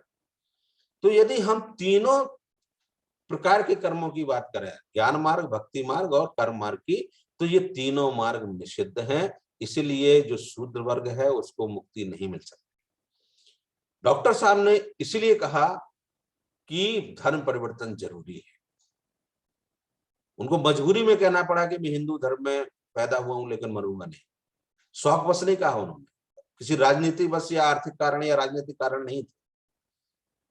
वो इमेंसिपेशन की बात कि कैसे हो गए लिबरेट। जो सोसाइटी, इतना बड़ी सोसाइटी है, जो इतने लॉन्ग टर्म से एकदम अस्पष्टता का भाव, हीनता का भाव जी रही है, उसको हम कैसे लिबरेट करें, कैसे मुक्ति दिलाएं। और जो मुक्ति के मार्ग हैं वहां पर वो मार्ग हमारे लिए अप्लाई नहीं हो रहे हैं, इसलिए हमको धन परिवर्तन जरूरी करना पड़ेगा।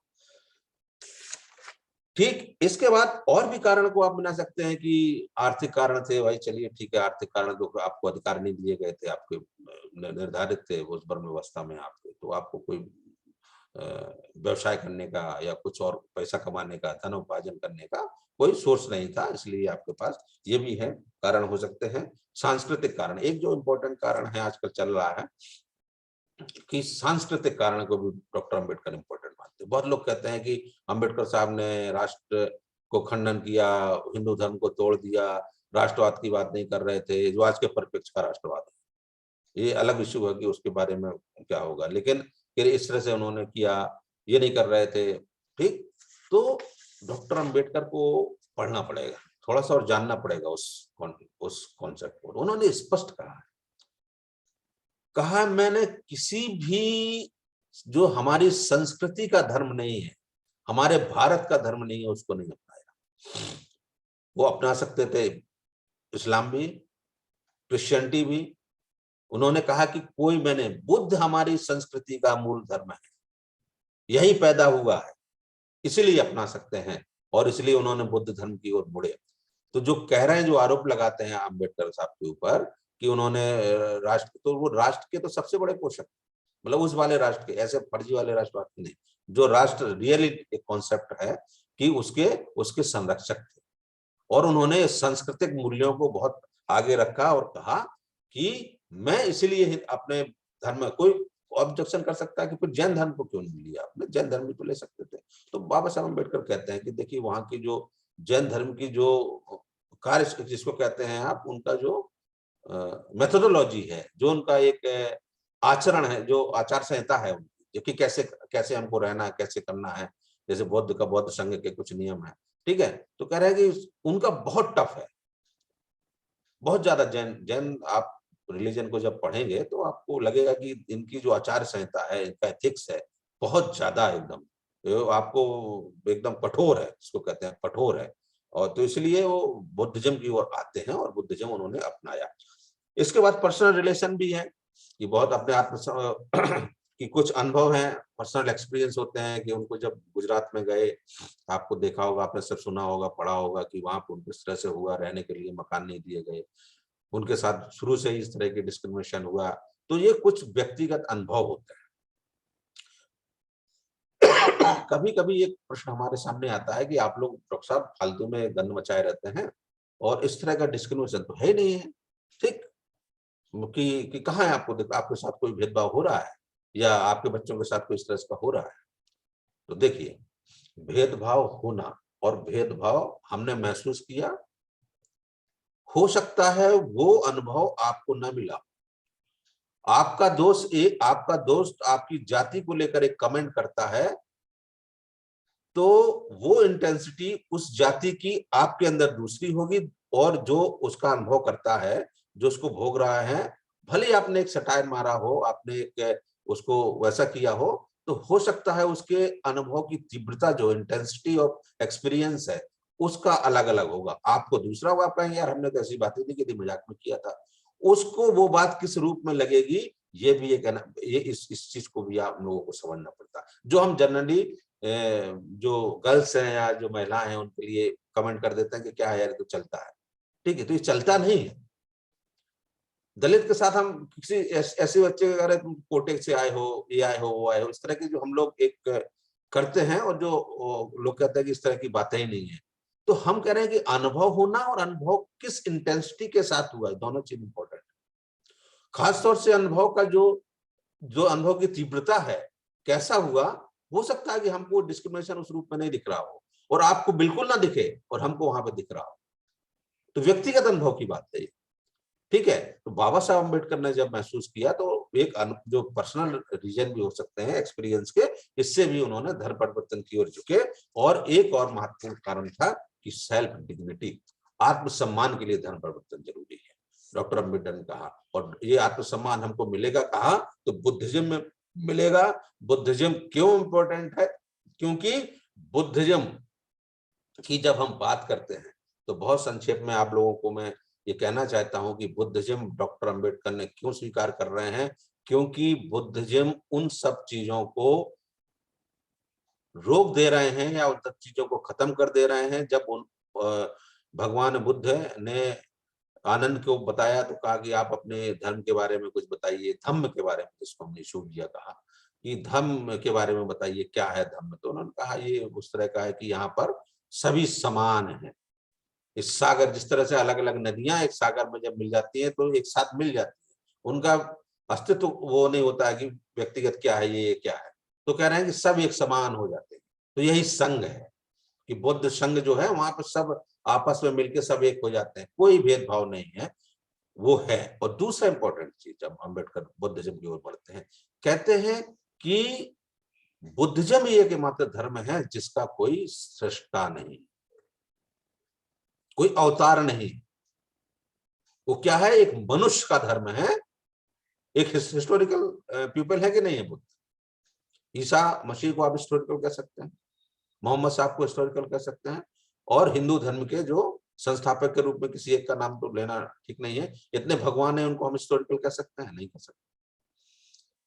तो कह रहे हैं इसलिए कि बुद्ध खुद बोल रहे हैं, कह रहे हैं कि मैं किसी अवतार नहीं हूं, और इनकारनेशन की अवधारणा भी वहां पर नहीं है, और मनुष्य द्वारा मनुष्य के लिए रचित धर्म है, अलग कोई परालौकिक कोई सत्ता नहीं आई, इसीलिए मनुष्य द्वारा रचित धर्म है। तो समय के साथ इसमें परिवर्तन हो सकता है, लेकिन यदि आप एक सुपरनेचुरल थिंक या सुपरनेचुरल एंटिटी के द्वारा रचित धर्म होगा, ईश्वर अल्लाह के द्वारा रचित धर्म होगा, तो उनके आप कोड ऑफ कंडक्ट में परिवर्तन नहीं कर सकते, वो अपरिवर्तनीय होगा, नॉन चेंजेबल होगा। लेकिन बुद्धिज्म का जो रिलीजन है, क्योंकि वो मनुष्य द्वारा निर्मित है, उसमें परिवर्तन हमको समय के साथ कर सकते हैं। आज पता चला कि हमको सुधार की आवश्यकता है तो वो मना नहीं करेगा।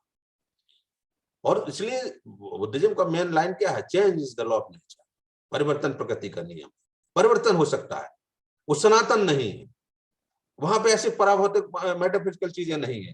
तो इसलिए, और सबसे बड़ी कर्म की बात करता है, ऐसा नहीं, आपका जितना भी पुनर्जन्म की कॉन्सेप्ट हिंदू धर्म में, आप फिलोसफी के विद्यार्थी होंगे तो देखेंगे, जानेंगे, पढ़ेंगे, तो जब आप कहते हैं कि कर्मवाद की जब बात करते हैं तो कहते हैं कि दलित आप इसलिए दलित हुए क्योंकि आपके पुराने जन्मों का कारण है, वो है पुराने जन्म के कर्म है, ये मतलब उसको कहते हैं ये प्रारब्ध है आपके।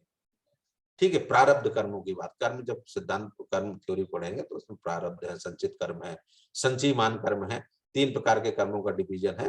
प्रारब्ध होते हैं जो पूर्व जन्म के कर्म है, जिससे हमको ये वर्तमान जीवन मिलता है। तो शुद्ध इसलिए पैदा हुआ क्योंकि उसके पूर्व जन्म ऐसे हुए।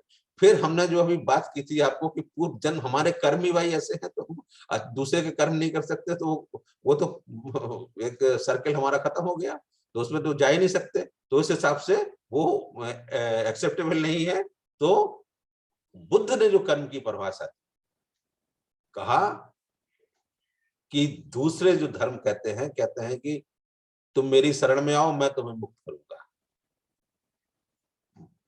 बुद्ध कह रहे हैं, ये नहीं कह रहे हैं, बुद्ध कह रहे हैं कि मैं केवल रास्ता दिखाऊंगा, करना तुमको खुद है। तो बुद्ध जो है वो मुक्तिदाता नहीं थे, मार्गदाता थे, ये इंपॉर्टेंट चीज है। और जो कर्म है उनका, कर्मवाद उनका यही है कि इस कर्मों का जो फल है वो आपको इसी जन्म में मिलेगा, उसका पूर्व जन्म भविष्य के जन्म से कुछ लेना देना नहीं। और अम्बेडकर पुनर्जन्म के इसलिए इस कॉन्सेप्ट को बुद्धिज्म से भी थोड़ा सा अलग हटते हैं अम्बेडकर। और जो वहां पे पुनर्जन्म की भाषा है कुशल और अकुशल कर्मों को लेके, तो वहां पे वो अम्बेडकर और डिफाइन करते हैं उसको। कर्म को एकदम कहते हैं वर्तमान जीवन से ही संदर्भित करते हैं, और कहते हैं कि वर्तमान जीवन के कर्म ही बेसिकली वही है, वही हमको फल देते हैं, उसी के हिसाब से हमारा जीवन में जो होगा वो सब होगा।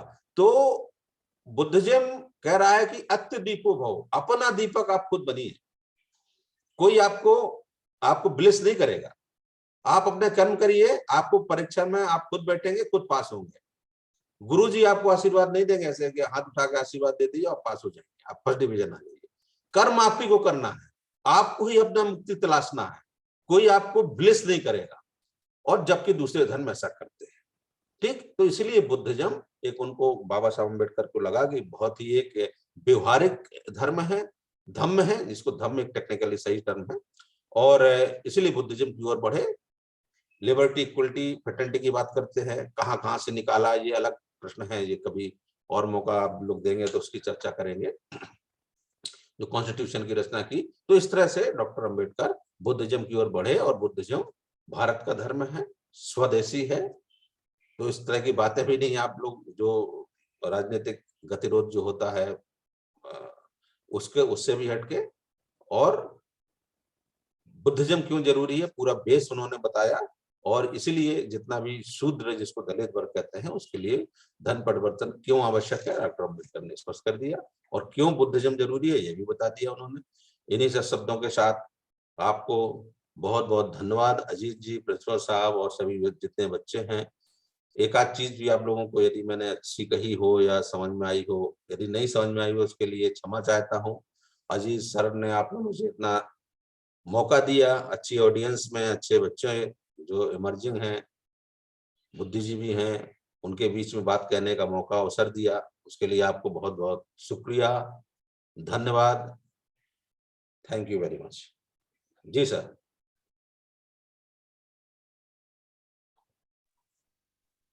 Yes, Adishri.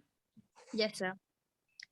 Thank you, sir. It was rather enriching to listen you talk about Buddhism and why Baba Sahib chose to give up the Hindu religion and walked away towards Buddhism, and how, according to Baba Sahib's understanding, conversion of religion becomes so important, as within Hinduism, Dalits are unable to showcase their manpower because they are not consolidated. And when it comes to economic power, Dalits are deprived of the freedom to attain and hoard wealth as well.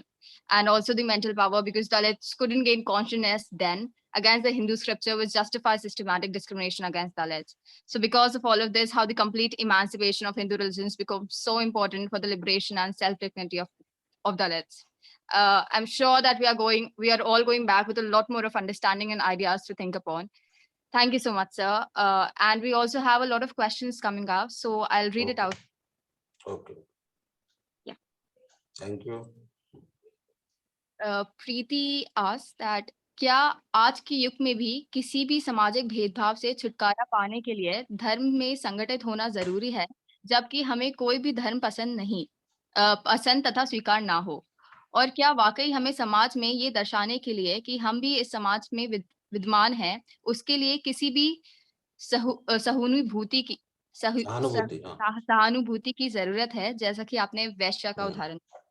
देखिए, आप ये बताइए, देख sympathy अलग चीज है, कोई धर्म अपनाना अलग चीज है, दो क्वेश्चन है यहाँ पर।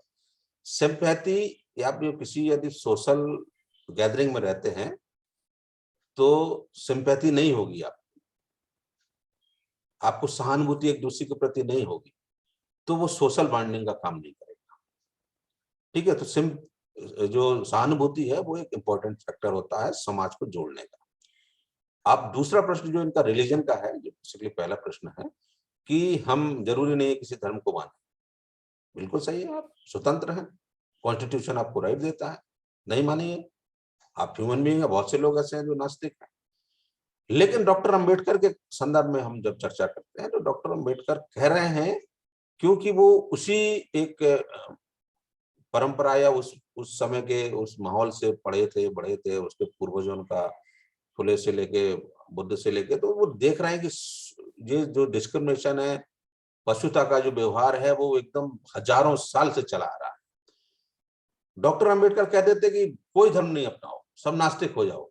तो अंबेडकर इस चीज को जान रहे थे कि ये कहना आसान नहीं है, और इसको फॉलो जो जिनको ये करना है, जिनको अप्लाई करना है हकीकत में, उनके लिए तो और दूर है। अंबेडकर जैसे सब जो कहते हैं कि सबसे ज्यादा पढ़े लिखे व्यक्ति थे, जब वो इस चीज को मान रहे हैं कि धर्म क्यों जरूरी है, तो कह रहे हैं कि एक बाइंडिंग का जो एकदम आपको जो परसीव नहीं होगा और बाइंड कर देगा आपको। ठीक है, आपने कोई एक स्ट्रक्चर गिराया, ठीक है, तो आपको बुलाया नहीं था कि हमको निमंत्रण नहीं दिया था कि आइए आप इसको गिरा दीजिए, इसको तोड़ डालिए, यहाँ पे चलिए। वो एक होता है कि रिलीजियस बाउंडिंग को आप डिरेल कर सकते हैं, गुमराह कर सकते हैं, उससे कुछ डिकंस्ट्रक्शन का काम करवा सकते हैं। ये अलग मुद्दा है। वो पॉलिटिकल आप रूप से जा रहे हैं, उसकी मैं बात ही नहीं कर रहा हूँ। तो सहानुभूति और रिलीजन की आवश्यकता, रिलीजन कैसा होना चाहिए, मैंने पहले प्रश्न कह दिया कि रिलीजन है, जरूरी है, लेकिन रिलीजन का नेचर कैसा होगा, उसके नियम कानून कैसे होंगे, ये कौन डिसाइड करेगा, ये बहुत ज्यादा इंपॉर्टेंट प्रश्न है जो डॉक्टर अंबेडकर ने बुद्धिज्म में कहा कि क्यों ये इंपॉर्टेंट है। यहाँ पे चेंजेबिलिटी है, ये सनातन नहीं है, ठीक है। यहाँ पे जो है आप समय से परिवर्तित हो सकते हैं। और बताइए, कोई और प्रश्न है? Yes, Adishri, there is one person who has raised their hand, Bharatiya Darshanik Manch. So you unmute Kartike.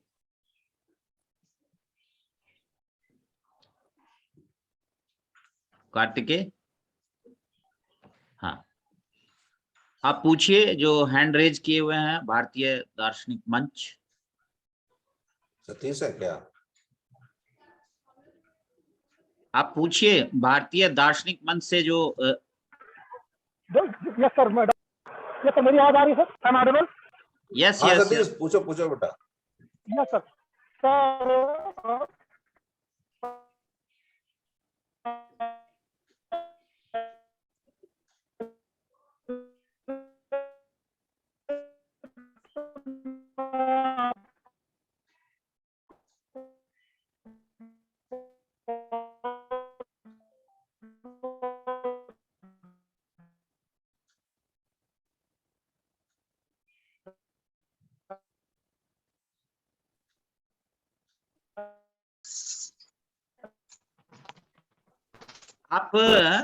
आपकी आवाज नहीं आ पा रही है सतीश जी। एडिटर के विचारों को कम समय में आपने एक चीज ये अंतर परिवर्तन होते रहे हैं, जो साथ होता था। आप दूसरे दार्शनिक संप्रदाय जी ने डॉक्टर अम्बेडकर, आवाज नहीं आ रही है सतीश तुम्हारी अच्छी तरह से।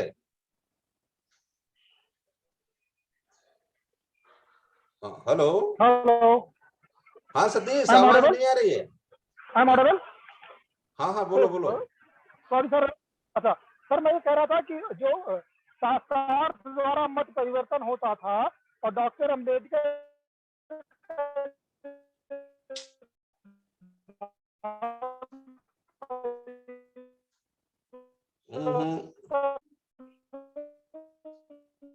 सतीश तुम मुझे टेक्स्ट कर दो, मैं तुमको जवाब दे दूंगा। आवाज बिल्कुल नहीं आ रही तुम्हारी।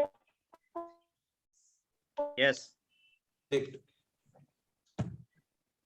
डॉक्टर सतीश हैं, ये जम्मू यूनिवर्सिटी में हैं और हमारे फिलोसफी डिपार्टमेंट लखनऊ से रहे हैं और अच्छे एक प्रबुद्ध व्यक्ति हैं और जिज्ञासा इनकी अच्छी रहती है। अच्छे टीचर भी हैं, अच्छा काम भी कर रहे हैं। तो सतीश, हम इसको बाद में ले लेंगे, बिल्कुल आवाज नहीं आ रही है, ठीक है? okay, Adishri. So we have many of our old friend of mine as well as Rajendra ji. Mihir is also there. So he worked on Tantric Buddhism. Mihir जी, आपका कोई एक्सपर्ट कमेंट अगर है, कुछ ऑब्जर्वेशन है तो यू आर मोस्ट वेलकम। आपने Buddhism पर भी काम किया हुआ है। मिहिर, आप अनम्यूट करें कार्तिकेय मिहिर सर को।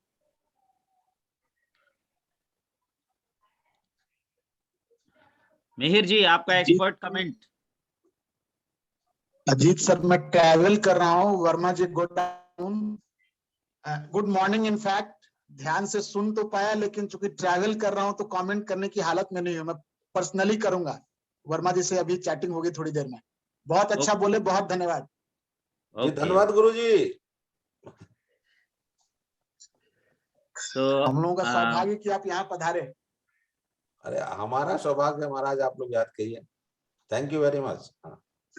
Okay, so we have one more colleague from Shamlal College, Pankaj Chaudhary, who is also my junior at JNU, who was my junior at JNU, and he also worked on Buddhism. So Pankaj ji, who was my junior in JNU.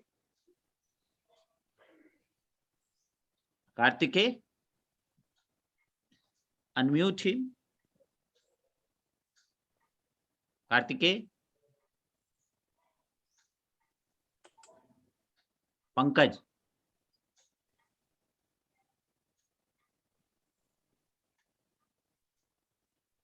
Kartikeya, unmute Pankaj Chaudhary.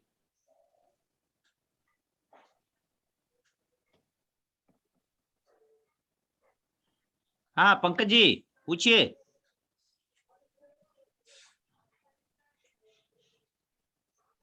आवाज, हाँ हाँ हाँ, नमस्कार आप लोगों को और जो भी पार्टिसिपेंट्स हैं। बस 10 सेकंड में मैं बस बात कर रहा हूँ। राजेंद्र जी को नमस्कार, अरे बहुत साल हो गए पंकज जी, मिले। कैसे हैं? जी बढ़िया हूँ। याद आ रहा, अजीत जी गए थे, हम लोग गए थे लखनऊ, तब मुलाकात हुई थी 2013 में। जी जी मैं बढ़िया हूँ सर, और सभी लोग जानते हैं ऑनलाइन में बहुत सा हाँ, काम करते हैं, व्यस्त रहते हुए भी। तो बच्ची को लेने गया था स्कूल, और मैंने सुना मुझे जाना बड़े है, अच्छे वही से, कह रहा हूं। और बहुत अच्छा आपने बोला है। और आजकल के बच्चों के लिए बहुत जरूरी है कि स्पष्ट रूप से कोई बोले सामाजिक चिंतन के रूप में। बस इतना ही है कि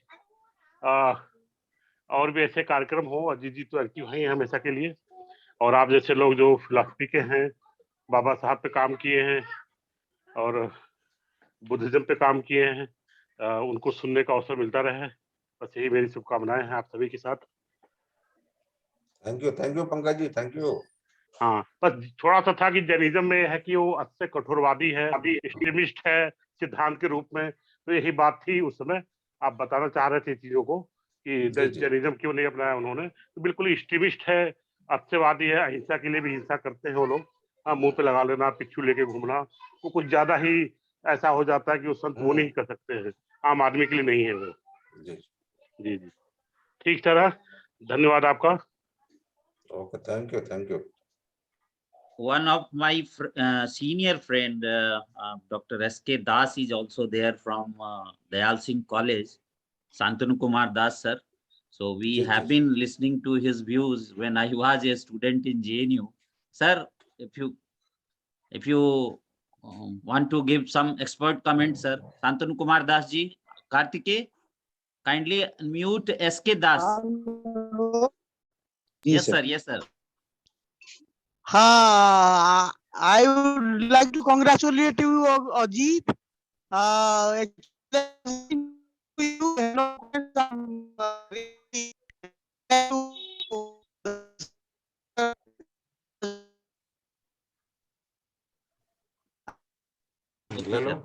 Thank you, sir. Thank you, sir. Thank you. Thank you, sir. So,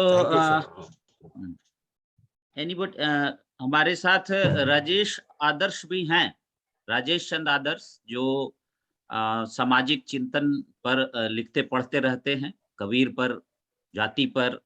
तो मैं चाहूंगा कि राजेश आदर्श, yes,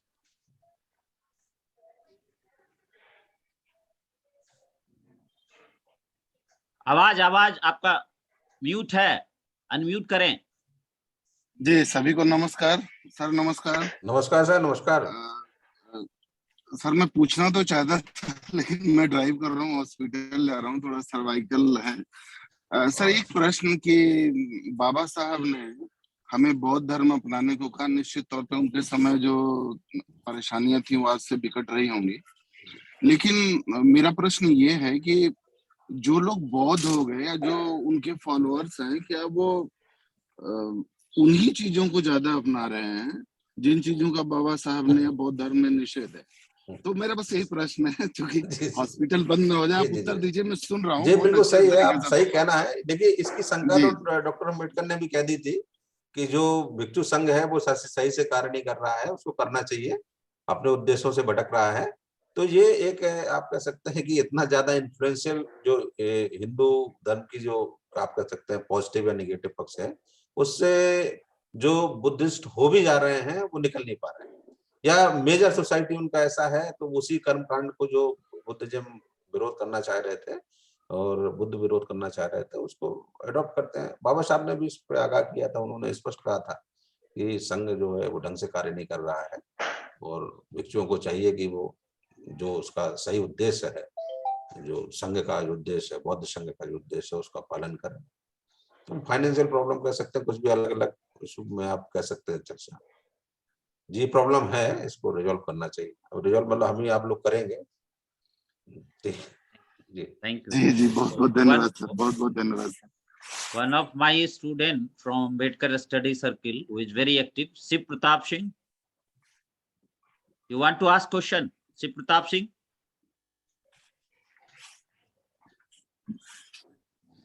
Yes sir. Yes. Sir, Hindu धर्म में जो कुरीतियां विद्यमान हैं और जिनके कारण अंबेडकर जी ने बौद्ध धर्म का अनुसरण किया, उन्होंने बौद्ध धर्म अपनाया, क्या वो हिंदू धर्म में रहकर इन कुरीतियों को दूर नहीं कर सकते थे, या फिर हम भी उनका अनुसरण करें और जिन कुरीतियों का हम विरोध करते हैं उनको छोड़कर हम भी बौद्ध धर्म अपना लें? शिवप्रताप जी, आपने पूछते नहीं आती तो मास्क लगा नहीं देखते मास्क लगाइए कि नहीं लगा। हाँ शिवप्रताप जी, यदि आप मेरे बात सुन रहे हैं तो आपने मेरा यदि वक्तव्य है ध्यान से सुना होगा, तो मैंने एक दो जगह इस बात की चर्चा की है कि क्यों जरूरी है, क्यों हम आप कह रहे हैं कि हिंदू धर्म में क्या समाज सुधारक नहीं हुए क्या इस सोसाइटी में? बहुत समय से चला आ रहा है कि हिंदू धर्म को रिफॉर्म करने की कोशिश की। अंबेडकर को आखिर कहना पड़ा ना ये कि मैं हिंदू धर्म में मानूंगा नहीं, क्यों कहना पड़ा? उसके पीछे की जो फिलॉसफी मैंने आपको समझाई कि क्यों ऐसा पॉसिबल नहीं हुआ, क्योंकि वहां पर जो हम एक सनातनी कॉन्सेप्ट देखते हैं, जो नॉन चेंजेबिलिटी का कॉन्सेप्ट है, और जो वर्ण व्यवस्था क्योंकि उसी से उत्पन्न हुई है, तो वर्ण व्यवस्था भी सनातनी होगी। आप अपने हिसाब से उसमें कटछांट नहीं कर सकते, कर रहे हैं तो ये आप नहीं, या फिर आप धर्म को, आप उस सनातन व्यवस्था को नकार रहे हैं, या फिर आप अपना हित सिद्ध कर रहे हैं, तो ये दोनों चीजें नहीं हो सकती साथ में। शायद डॉक्टर अंबेडकर ने इस चीज को समझा होगा, इसीलिए बुद्धिज्म की ओर वो लौटे, और बुद्धिज्म की ओर लौटे नहीं, बुद्धिज्म उन्होंने ग्रहण किया और अडॉप्ट किया और कहा कि ये ऐसा रिलीजन है जहां पर इस तरह की मेटाफिजिकल चीजों का और किसी इनकारनेशन का और इस इटर्निटी का कॉन्सेप्ट नहीं है। इसीलिए आज के समय में जो धम्म है, जिसको हम धर्म में, क्योंकि हम लोग मान के चलते हैं कि कुछ 3-4 चीजें जरूरत होती हैं, रिलीजियस टेक्स्ट होना जरूरी है, इनकारनेशन कोई ना कोई होना, उसका फाउंडर होना चाहिए, कोड ऑफ कंडक्ट होना चाहिए, कुछ प्रैक्टिसेस होना चाहिए, कुछ उसकी नियम वाला।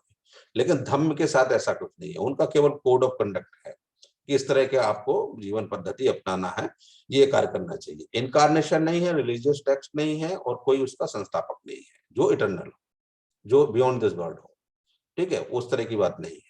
इतना बात मैं कहना चाहता हूँ। तो इसलिए कहा कि हिंदू धर्म में रह के, क्योंकि रिफॉर्मिस्ट बहुत हुए, सुधार नहीं हो सका, ऐसा नहीं लोगों ने प्रयास नहीं किया। हिंदू, बहुत से सवर्ण हिंदुओं ने बहुत अच्छा प्रयास किया, अभी भी करते हैं, बहुत अच्छे लोग समझते हो सेंसिटिविटी को।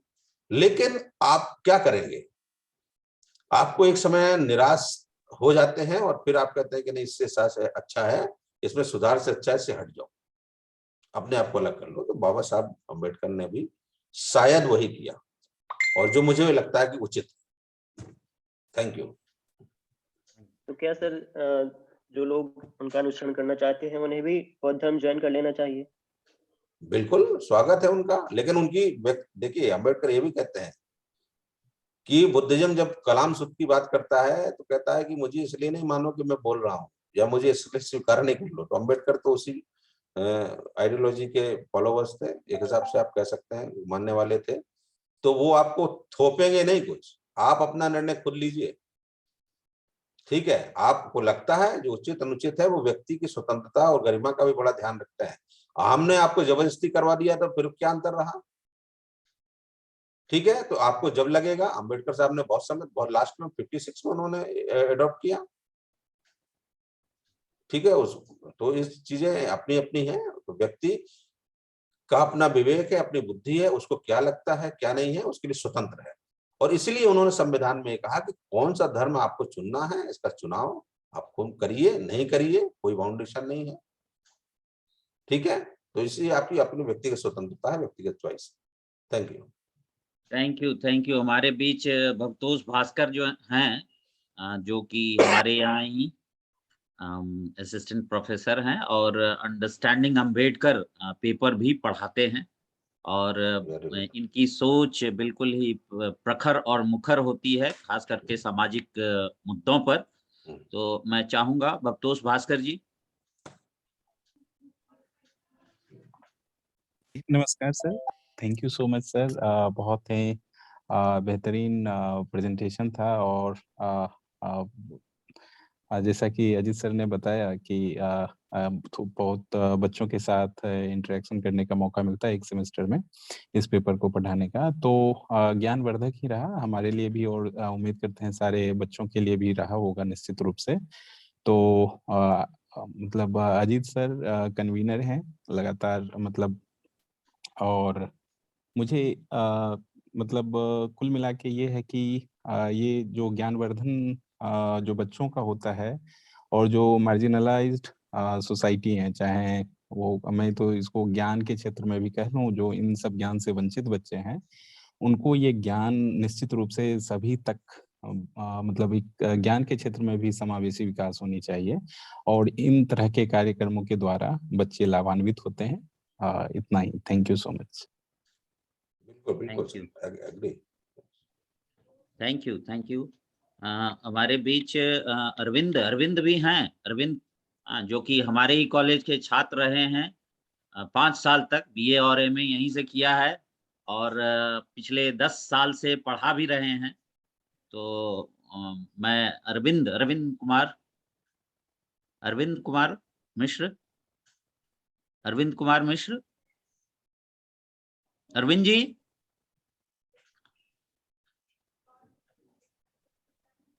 अरविंद जी आप सुन रहे हैं? तो अरविंद जी, अगर आप सुन रहे हैं तो ठीक है, नहीं तो फिर हम आगे कार्यक्रम करते हैं। Kartikeya, now we will be launching our e-magazine on the occasion of 75 years of independence, which our students has written on the basis of their understanding about Ambedkar, his ideas. So now, Kartikeya. Ji sir, मेरी आवाज आ रही है sir? Yes, yes. तो सभी को मेरा नमस्कार, मैं कार्तिकेय बंसल। जैसा कि आज हमने देखा, कई टेक्निकल ग्लिचेस की वजह से थोड़ा सा जो मैगजीन हमने सोचा था पहले करेंगे वो थोड़ा सा हुआ, लेकिन अब कोई नहीं, टेक्निकल में हम समझते हैं कि कई सारी दिक्कतें आती हैं। तो इसके साथ मैं आपको बता देता हूँ, जो हमारा मैगजीन है वो एक हमारा अंबेडकर स्टडी सर्कल का एक इनिशिएटिव है, जिसका शुरुआत हमारे अजीत सर ने ही में प्रोत्साहन दिया था, जिससे हम पिछले 2 साल से, जब कोविड का दौर भी चल रहा था, तब भी हमने अपना ई मैगजीन लॉन्च किया। तो हमारा मैगजीन का नाम है द ब्लू स्काई। तो उस मैगजीन के हम अब तक दो भाग ला चुके हैं, 1 और 2, जिसमें हमने दोनों ही साल अलग अलग थीम रखा, और दोनों ही हमारे कॉलेज की वेबसाइट पे भी अवेलेबल है। इन मैगजीन के द्वारा हम कोशिश करते हैं कि हम सभी छात्रों की जितने भी आर्टिकल्स होते हैं उन्हें कलेक्ट कर सकें दोनों ही भाषा में। हम एक बाइलिंगुअल मैगजीन का एक हमने इनिशिएटिव लिया था, जिससे सब लोग लिख सकें, और एक अंबेडकर के जो आइडियाज हैं और जो आज समाज में जो चीजें हो रही हैं उसको एक संक्षेप में एक मैगजीन में एक ला सके। तो इसमें हमने प्रथम वर्ष जब हमने 2020 में जब किया था, तो हमारी एक थीम थी जो Ambedkar and is knowing Ambedkar के ऊपर थी, और उसके बाद जब हमने देखा 2020 में, तो उसमें हमने रखा है कोविड के ऊपर। तो इन दोनों ही सालों में जो हमारा इनपुट आया, हमने थीम भी उसका डिसाइड किया और काफी अच्छे आर्टिकल्स आए। तो इसमें आज हम जब आजादी का अमृत महोत्सव बना रहे हैं, तो इस 75 इयर्स ऑफ इंडिपेंडेंस को सेलिब्रेट करने के लिए हमने एक स्पेशल इशू का हमने सोचा, और इसमें सारा कलेक्ट किया और एक मैगजीन बनाया है। हमारा ब्लू स्काई 3 भी हमारा लॉन्च होगा, जो कि हम हर साल 14 अप्रैल को जो लॉन्च करते हैं, जो कि अंबेडकर जयंती के रूप में हम सब जानते हैं। तो इसी के साथ सर मैं आपकी परमिशन चाहूंगा कि मैं स्पेशल इशू को लॉन्च कर सकूं। Go ahead, go ahead. Okay, मैं स्क्रीन शेयर करता हूं sir.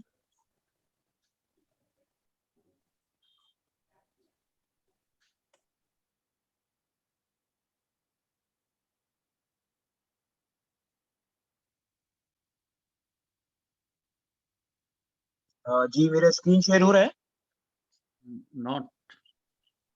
Not visible. Your screen is not visible, Kartikeya. Screenshot कैसे लेना? Adishri, can you do? Yes, sir. I'll share the screen. Yeah, you say. Okay. Yes, Mithlesh, I will give you chance. I will give you chance to ask question. Mithlesh is very active. He is in first year. So after the launch, you can ask your question.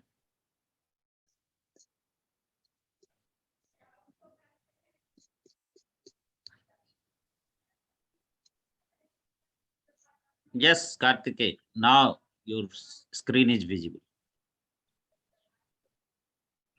Ji sir. Yes. मेरा sir आवाज आ रही है ना? Yes, yes, yes. तो ये है हमारा मैगजीन द ब्लू स्काई, जो कि आज हमारा स्पेशल एडिशन है 75 इयर्स ऑफ इंडिपेंडेंस को लेके. तो जल्दी से संक्षेप में मैं आप सबको इसके बारे में बता देता हूँ, इसमें क्या क्या हमने काम किया है. तो इसमें हमारा सबसे पहले तो मैं शुक्रगुजार करूंगा हमारे पैट्रन, जो कि हमारे principal sir professor Gyantosh Kumar Jha, और हमारे कन्वीनर अजीत सर, जिन्होंने हमारा पूरे समय इस मैगजीन के एडिटिंग के दौरान, चाहे आर्टिकल्स कलेक्ट करने के दौरान हो, चाहे हमें इंस्पायर करने का हो, उस सब में हमें योगदान दिया. तो ये इसमें हम देखते हैं कि एडिटोरियल के बाद इसमें हमारे पास कई सारे आर्टिकल्स आए हैं दोनों ही भाषा में. हम देख सकते हैं कि अलग अलग विषयों में, जैसे हम देख सकते हैं कि Baba Sahib and making of independent India, जो कि आकांक्षा नायर का पहला एक आर्टिकल है.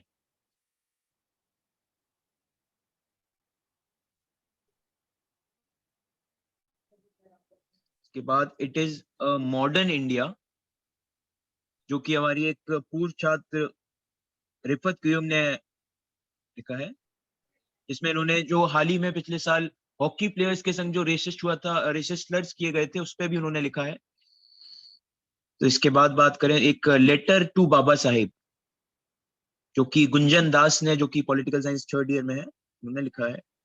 इसके बाद doctor B R Ambedkar speeches in Agra and its relevance in contemporary times, जो कि कई सारी बातें जो जैसे राजेंद्र सर ने भी बताया कि अम्बेडकर जी का कैसे कैसे आज के दौर में प्रभाव रहा है. तो इससे हम देख सकते हैं अम्बेडकर जी के जो चाहे वो बौद्ध धर्म को लेके विचार हो, चाहे सोसाइटी को लेके विचार हो, कितने मुझे याद है अभी कि जैसे बौद्ध धर्म की सर ने बात करी, तो बुद्ध आए थे तब भी एक यही बात थी कि हिंदू धर्म दिया था. इसी प्रकार जो अम्बेडकर ने भी कई सारे विकल्प दिए थे सोसाइटी को, तो उससे रिलेटेड भी हमने इसमें चीजें की हैं.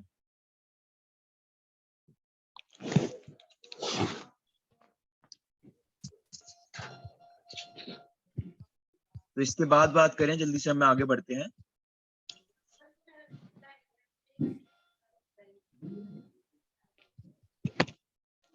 ये है celebrating 75 years independence, Baba Saheb ideas and contributions, जो कि विश्वास ने लिखा है, विश्वास हरि गौतम. इसके बाद हम बात करें तो caste system is not merely division of labour but also division of labourers, जो कि बाबा साहब अम्बेडकर की एक बात कही थी उन्होंने, उस पे ही इन्होंने विचार रखे हैं. ये है हमारे सूर्यांश.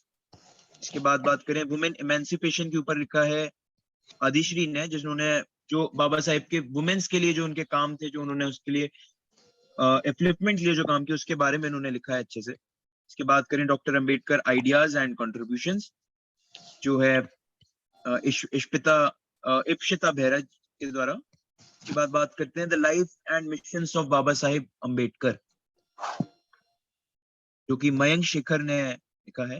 इसके बाद काफी अच्छे से उन्होंने डिजाइन किया है व्यू ऑन डॉक्टर अम्बेडकर, जो कि हितेश कुमार ने जो भेजा है. इन्होंने इसमें लाइंस भी लिखी है, मैं इसकी कुछ पंक्तियां पढ़ना चाहूंगा. जीवन लंबा नहीं बल्कि महान होना चाहिए, मन की साधना मानव अस्तित्व का अंतिम लक्ष्य होना चाहिए. काफी अच्छी इन्होंने बात कही, जो कि अम्बेडकर जी कई बार दोहराया करते थे. इसके बाद हम बात करें तो बाबा साहेब की पुकार, ये कविता हमारे कन्वीनर अजीत सर जी ने ही लिखी है. सर क्या आप इसे एक बार दोहराना चाहेंगे?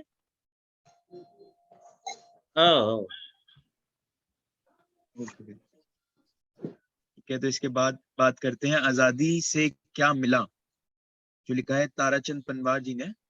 ये मेरी कविता जो है मैंने उसी समय लिखी थी।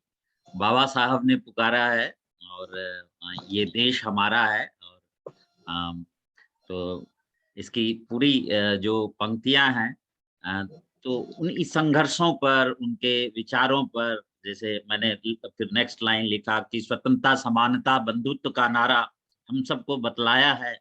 सभी करें एक दूसरे का सम्मान, तभी होगा भारत महान। ऊंच नीच गरीब की खाई को मिटाकर ही बनेंगे महान। कितनी जलालत, कितनी परेशानी, वो एक अकेले फिर भी किसी ने ना मानी। सबको दिया शिक्षा और संविधान का पाठ, ताकि सभी अमल कर सकें समानता का पाठ। क्या गांधी, क्या अंग्रेज, दलित अधिकारों के लिए सबको किया सचेत। शिक्षा के बल सबको पीछे छोड़ा, घर परिवार और समाज सबको है जुड़ा। So this was the poem which I had written at that time when this idea came. So thank you. Thank you so much sir. बहुत अच्छा सर, बहुत अच्छी। बहुत आगे बढ़ते हैं, जो कि आजादी से क्या मिला, जो कि ताराचंद पनवार जी का था। इसके बाद बाबा साहेब का आदर्श समाज, जिसकी अक्सर बात होती है कि आदर्श समाज आखिर है क्या, उसके बारे में ये लिखा है हितकांशु आजाद ने कि क्या उनका आदर्श समाज का एक सपना था और क्या वो विजन लेके चलते थे। इसके बाद हम बात करें वर्तमान भारत में डॉक्टर अंबेडकर कहाँ। Okay, Kartikeya, now you stop and we'll take the last question of Mithlesh. Okay, Mithlesh, are you there? Yes, sir. You just ask because our speaker has to leave for some. So this is the last question, and then we'll wind up. Good morning sir, आवाज आ रही है sir? हाँ, आपकी आवाज आ रही है।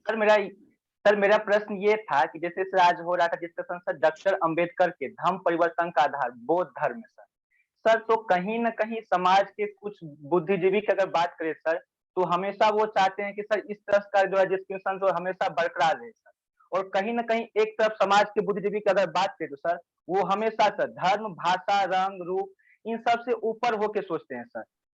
और पहले वाले की बात करें सर, तो वो हमेशा यानी कि डायरेक्टली सब बोलते हैं अंबेडकर ने तो अपना धर्म चेंज कर लिया, उन्होंने उतना ही करना तो अपने धर्म पर बरकरार रहते, तो तू लोग उनके विचारों पर चल के क्या कर सकते हो। लेकिन सर कहीं ना कहीं अगर हम इतिहास की बातें को देखें सर, 200 वर्षों की जकड़ी गुलामी को हम लोग उखाड़ के फेंक सकते हैं, तो अंबेडकर के सब विचारों को हम लोग भी क्यों नहीं फैला सकते हैं सर।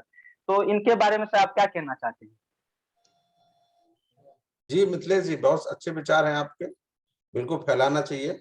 इसलिए संविधान बाबा साहब ने बनाया था और इसमें राइट दिए थे, अधिकार दिए थे। व्यक्ति की आजादी मिली थी हमको, इसलिए थी। और जब उसको क्रश करने की कोशिश की जाती है तो आपको उसका विरोध होता है।